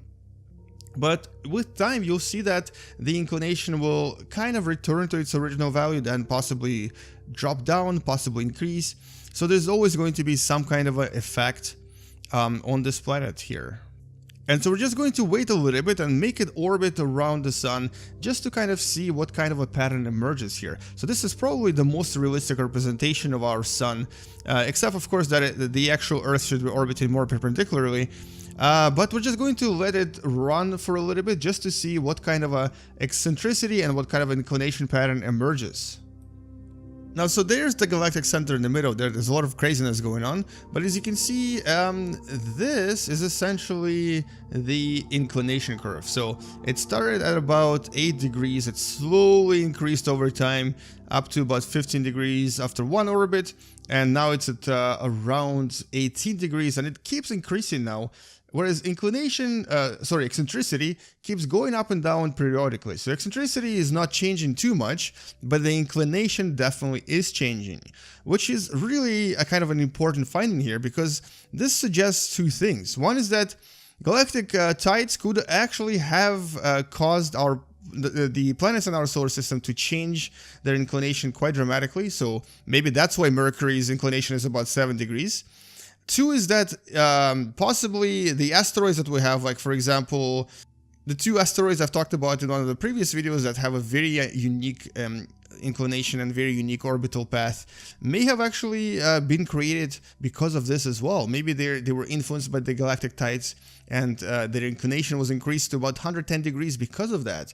And three is that maybe the effects we're observing from various dwarf planets, like for example Eris and Sedna, are actually not Planet 9, but are actually caused by the galactic tides as well. Now, all of this will be discovered in the future when we do a little bit more research, but for now, this is actually what I wanted to talk about in this video. I wanted to show you how strong the galactic tides are, and how much they might be actually causing in our solar system, including, of course, various potential collisions that could have actually wiped out the dinosaurs as well. So the asteroid that hit our planet 65 million years ago may have actually been redirected to our planet by nothing else but a galactic tide. Now, whether it's true or not, maybe one day we'll discover, maybe not. So, what happened to our moon? Well, I guess we'll never know. But what seems to be an Earth-Moon system is now a black hole Earth system. If I accelerate time here, you'll see that they're actually orbiting around one another, and the black hole is creating quite a lot of really cool effects of bending light and blue shifting light around our planet Earth. As a matter of fact, if I were to actually come closer to Earth, you would see that the way we perceive the galaxy and the universe would change dramatically. Everything here would be blue shifted. So Earth as we know it is a lot different. This is kind of what things would look like from our planet Earth, including of course our sun that would be blue shifted as well, and the sunlight would appear very different. Now the thing is, our planet Earth can probably survive at this distance from this black hole and not fall apart into little pieces, but the tidal effects here, along with the fact that we have so many other unpredictable effects coming from this black hole, would very likely mean that things will not be fine on our planet Earth. If you've watched the movie Interstellar, one of the planets there has these tremendous effects. One of them was the mega tsunamis, which we'll of course experience pretty much every single day. Tsunamis will be so large that they will very likely wash hundreds of kilometers ashore, and the earthquakes and the volcanoes that will be created by these tidal effects will be tremendous as well. Except for that, there will be also an effect known as time dilation. Time on our planet Earth will not actually be the same as time on other planets in this solar system. And we'll basically appear moving in slow motion to people outside. So if I was on Mars and if I were to look at Earth, everything would appear like it's moving in slow motion. But in Interstellar, that effect was ridiculously high. Like 1 second there was something like 2 hours, whereas here it would not be as dramatic. For that effect to be so dramatic, this black hole has to spin really fast. And it has to be also very massive. This black hole is only intermediate size, and it's not spinning at all, so the time dilation on our planet Earth would be maybe about 1.8 to about 2 times the normal time. In other words, we would be moving in slow motion by about a half. Not too bad, but still quite unusual. As you can see, there's a lot of other effects that are basically the bending of the light and the Earth completely disappearing behind black hole right now. And of course, the blue shift effects that you can kind of see if you come really, really close to this black hole, which I'm going to do right now, just to show you what our planet Earth looks like from essentially the event horizon of this black hole. So let's stop time, get to the event horizon. And from this event horizon, let's actually try to find our beautiful planet Earth. I think it's actually right there. This blue spot that's sort of stretched and twisted is what our planet Earth would appear like from this region. And this is, I believe, the Orion Nebula, which is normally red, but in this case has a very strange and very unusual color. And yeah, you can see that this is Earth because it's moving relatively fast compared to other objects here. Now, so this is all pretty interesting, obviously not realistic, but still very unusually beautiful.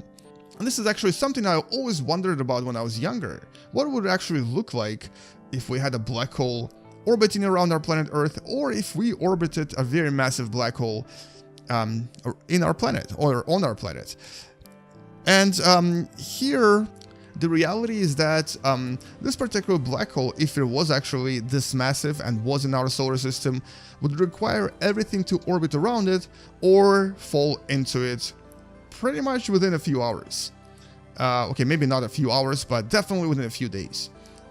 Most of the planets would accelerate dramatically toward this black hole and would get sucked in, and I'm going to demonstrate it for you in a few seconds. And if I were to stand on the surface of our planet like I'm doing right now, there is that massive black hole in the skies. It would essentially be covering a huge proportion of the skies, including very likely covering a huge proportion of our sunlight. So our planet on average would be a lot colder, a lot less friendly to life, and very likely not develop any life at all, because these tidal effects would be so dramatic that they would wipe out life unless it was extremely resilient to live on such a planet.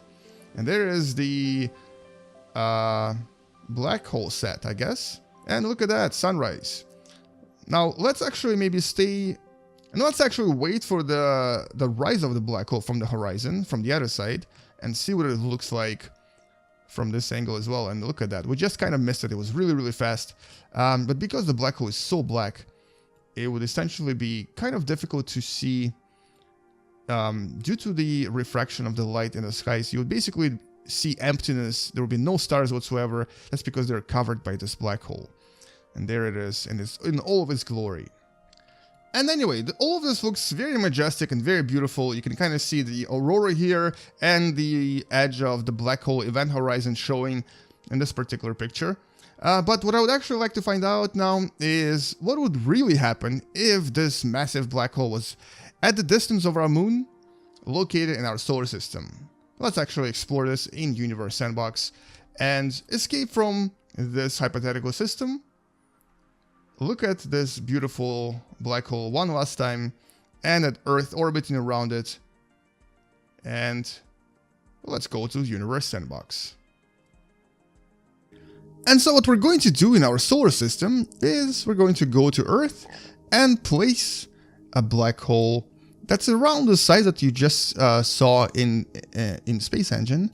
We're going to see what's going to happen when we place an intermediate sized black hole right next to our planet Earth. And let's actually just decelerate time, make it more realistic. And yep, that's what I expected.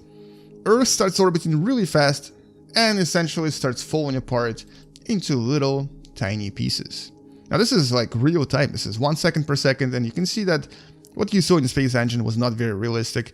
This is a lot more likely to happen. The tidal effects are so strong that not only do we get tsunamis, we get pieces of Earth literally flying off the surface and creating what's going to be a ring around this black hole. And that's not it. If I were to zoom out, and if I were to actually accelerate time, you would notice that everything in our solar system is going to change its course, including our sun.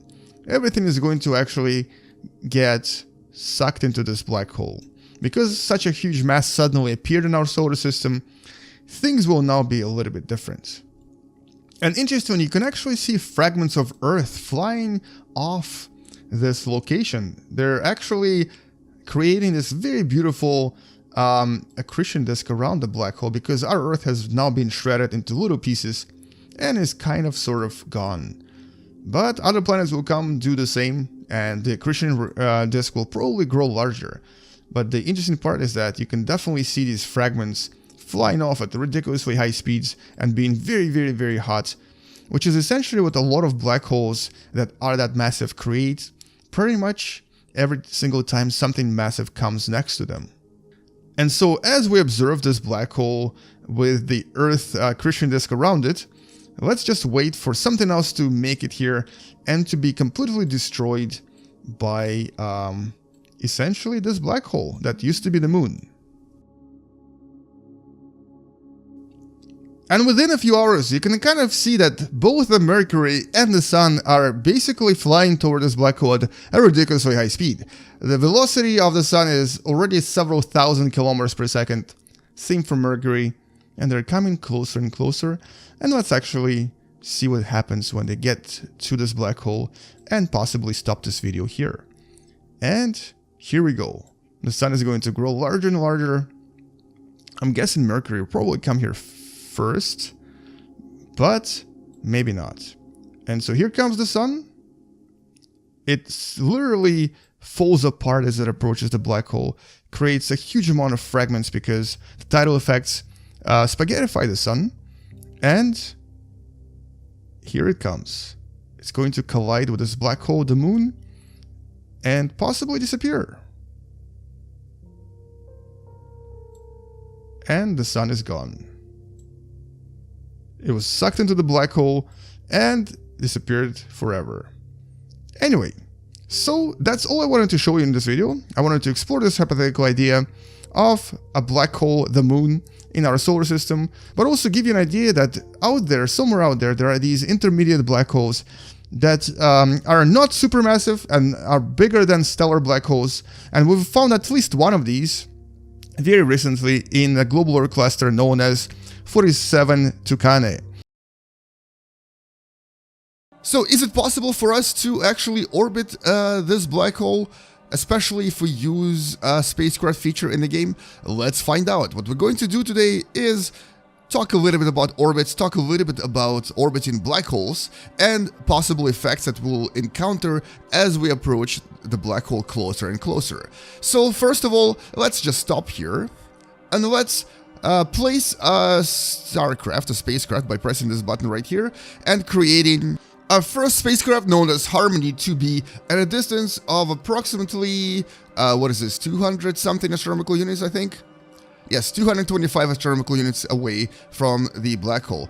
At this distance, our spacecraft barely feels anything. As a matter of fact, the black hole itself has very little effect on us right at this distance, and so we're not really accelerating toward it almost at all. So we're going to move a little bit closer and try this again. And possibly, let's actually just choose a different spacecraft because I didn't realize this one's going to be so bulky looking. And here's our second spacecraft, also a little bit bulky looking, but this one actually looks a little bit better. This is Wayfarer, and you can see right away that it starts getting attracted into the black hole, even though we've only moved about 120 astronomical units closer. But right away it starts getting sucked into the black hole and starts moving toward it, which is kind of what I was looking for. And the total gravitational acceleration that it's experiencing right now is about 2.2 meters per second square, which is about the fourth of what we experience on the surface of our planet Earth.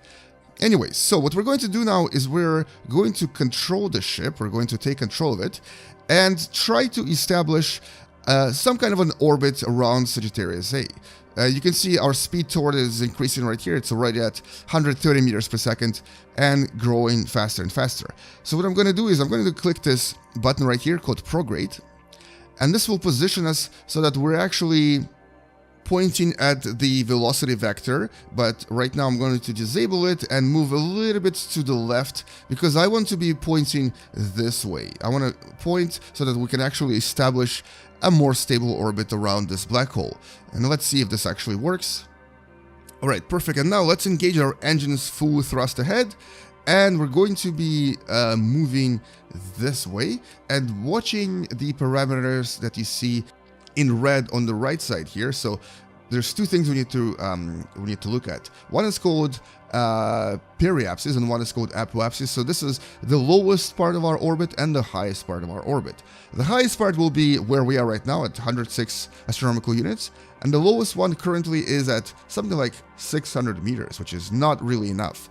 So we actually need to try to move away a little bit and really aim at the prograde here, just so that we can actually increase the periapsis to as much as possible. And I guess one of the better ways, one of the faster ways of doing it is to click this button right here for anti-radial and blast your engines anti-radially away from the black hole or away from the anybody that you're trying to increase periapsis with, and this will actually make it jump dramatically.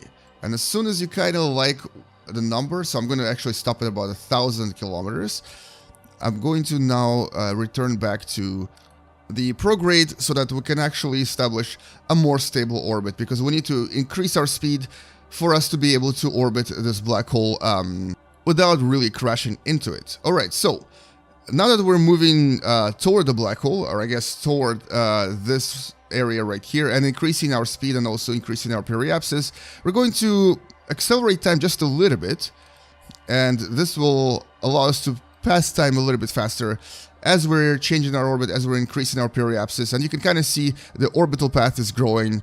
It's slowly becoming more and more circular. You can also do this right here. You can actually just boost the exponent. This is the hyperdrive. You can actually hyperdrive your way into increasing your orbit, although I personally think this is not really as fun as just increasing the time and just watching the spacecraft move closer and closer to the black hole.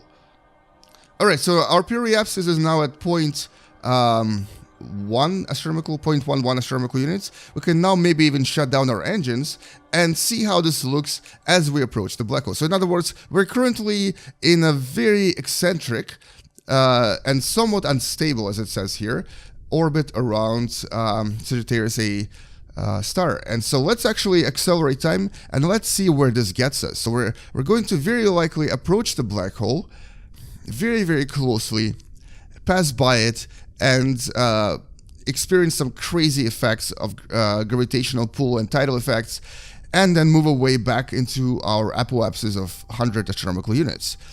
Now, what I want to do while I'm approaching the black hole is watch this number right here, gravitational acceleration. So as we're approaching this closer and closer, the gravity that we'll experience will be higher and higher. Because we're technically in the free fall right now, if you're on the spacecraft, you're not going to feel it. But if the spacecraft was trying to move away from the black hole, you would actually feel all of this. So right now it's about a third of gravitational pull on Earth. As moving closer and closer, it's going to increase dramatically. And right around now, the gravitational pull is similar to the surface of Earth, and this is at a distance of about 52 astronomical units away from the black hole. Now we're going to keep going, and let's see how high this gets. This is going to get very, very high, and this will eventually start becoming the very, very powerful tidal force that will act on different parts of our ship differently, basically possibly making it break apart as well. Now we're now about 18 astronomical units away from Sagittarius A star. It's very, very bright. Luminosity here is ridiculously high. And the gravitational forces, gravitational acceleration we're feeling right now is close to about 10 times higher than it is on the surface of Earth. Now, it's still not high enough for us to basically be spaghettified, obviously, simply because this is a very large black hole, and this would only happen if we go inside of it. But nevertheless, this is actually really, really high. So if we were to try to start escaping from this black hole, we would have to deal with these ridiculously high gravitational forces. We can now kind of see the black hole. There it is, actually. We can now see the event horizon of the black hole, and the gravitational forces we're experiencing right now are essentially 600 meters per second square, and remember that on Earth it's about 9 meters per second square, so this is several times higher than the gravitational attraction on Earth. We're also experiencing really high temperatures of about 13,000 degrees Celsius, and the luminosity here and amount of energy and radiation released will probably kill most of the astronauts on board of the spacecraft within a few hours, unless of course they're protected by very, very thick lead or titanium shields that would protect them from all of this emission. Anyway, so let's accelerate a little bit more and get to about 1 kilometer per second square gravitational acceleration, which will happen in a few seconds. And there we go. So 1 kilometer per second square, that is a ridiculously high acceleration. If you were to stand on a planet that had this gravitational acceleration, you would most likely have all of your bones broken and become a pancake. And this is about 5 astronomical units away from Sagittarius A star. But our periapsis is 0.12 astronomical units, so we're going to be approaching it much, much closer. So I'm going to accelerate time a little bit more, and we're going to approach it even closer. And right as we basically see everything, we basically see the actual event horizon, I'm going to check the gravitational acceleration here, and it is close to 90 or 20 kilometers per second square. So this is ridiculously high. This is about 2,000 times more gravitational attraction that we experience on the planet Earth. And so here, things will start getting a little bit difficult for the astronauts, especially if they decide to use their engines and move away from the actual black hole. They will start experiencing some ridiculously high Gs. And it's increasing dramatically fast. So I'm going to change this to real time, and you can see it's actually increasing very, very fast. And let's actually look at our speed. Our speed right now is 95,000 kilometers per second. That is about a third of the speed of light. So we're actually going to start experiencing the relativistic effects, and essentially the time for the astronauts here will move a little bit slower than the time for the astronauts left somewhere out there on the planet Earth. And you can also see a bit of a blue shift happening. So at this location around the black hole, everything will actually move a little bit slower compared to the outside, and things will be blue shifted as well. So not only will astronauts here will experience time travel, but they'll also experience ridiculously high gravitational tidal effects, which may start breaking apart their spacecraft, although it's very likely that they might come out of this alive. Now let's move to our periapsis. So this distance is about 0.5 astronomical units. We're moving to about 0.13, and this will be much, much closer to the event horizon, and we'll basically zoom past it very, very fast at like a fraction of the speed of light. And we're going to be zooming past this location in real time at about 57% of the speed of light. So at this point, the time dilation and other relativistic effects will start kicking in. Things will start looking longer and they'll be more stretched. Everything around us will be blue shifted. The astronauts are, to people outside, they'll be moving in slow motion and are basically technically time traveling. And we might be able to reach about 60% of the speed of light, and we're going to be zooming past the event horizon and through the accretion disk, which will actually very likely be deadly to the spacecraft, but we're going to imagine that it survives the encounter. So at this point, the gravitational acceleration is close to, or actually over 500 kilometers per second square. Now, in comparison to Earth, this is about 50,000 times higher gravitational acceleration. Now, once again, you're not going to be experiencing it if you're an astronaut here because you're technically free-falling, but if you were to start moving your spacecraft away from the black hole right now, that's when it would kick in and squish you and basically make you suffer. But because of this gravitational acceleration, it does sort of act differently in different parts of the spacecraft, and this might cause some tidal effects. Ooh, here we go, we passed through the accretion disk. This might cause some tidal effects that might actually cause us to experience some kind of destruction on the spacecraft. Some things might start getting a little bit bent, some things might start creaking and stretching, because different parts of spacecraft, like this part, gets more gravitational acceleration than this part. So this would actually affect the actual structural integrity as well. Now, we just passed our periapsis, which was this green ball right here, and we passed it at a velocity of about 66% of the speed of light.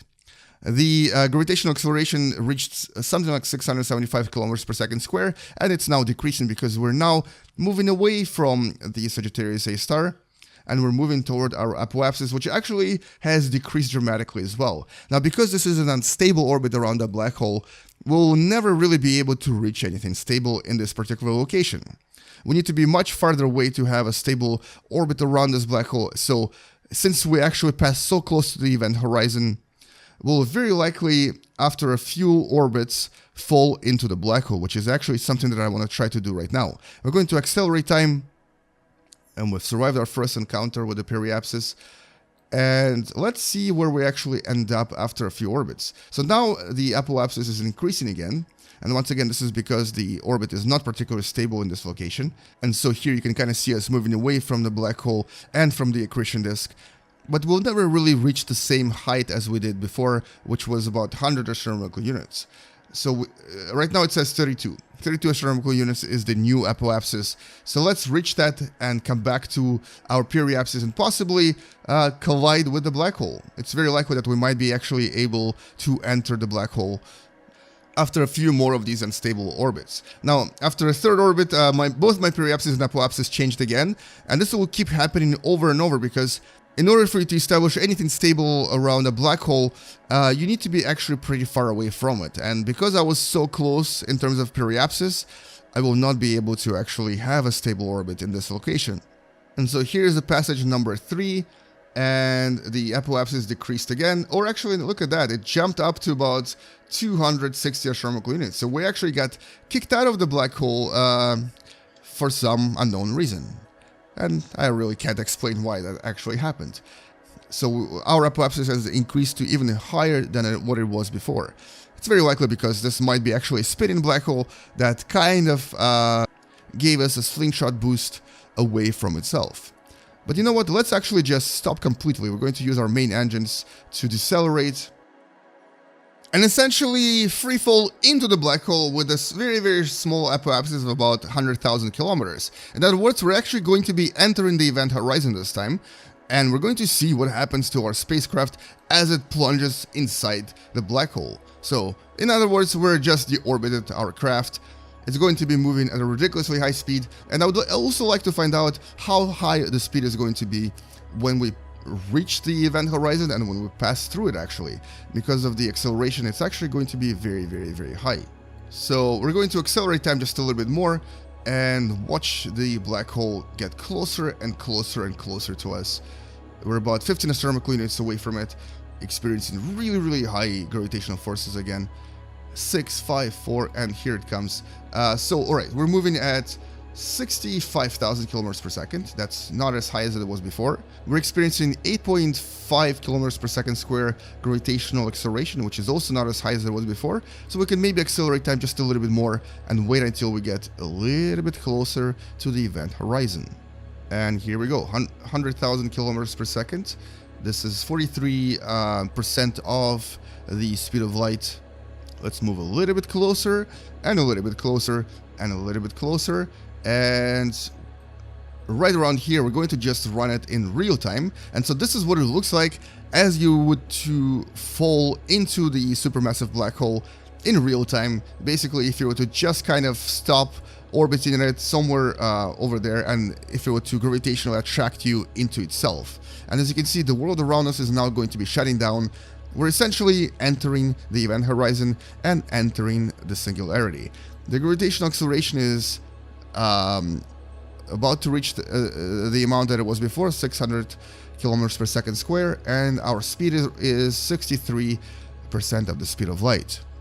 We're essentially crossing the event horizon. There is no going back now. And as we cross the event horizon, the universe behind us is going to start closing.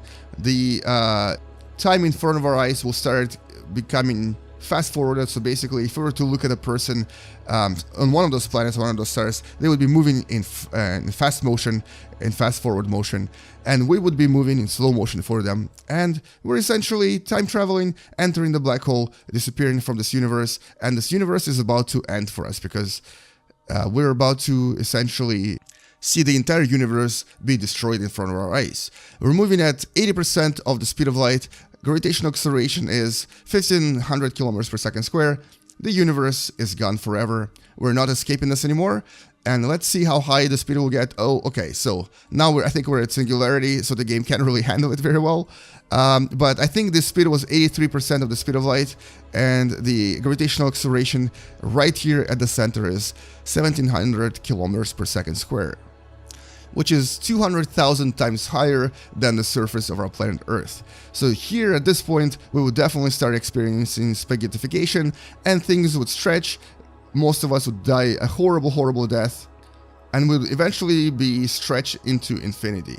Now, can I actually get out of here? Is there any way for me to get out if I were to accelerate and if I were to use my engines? I guess not. What if we use boost exponent?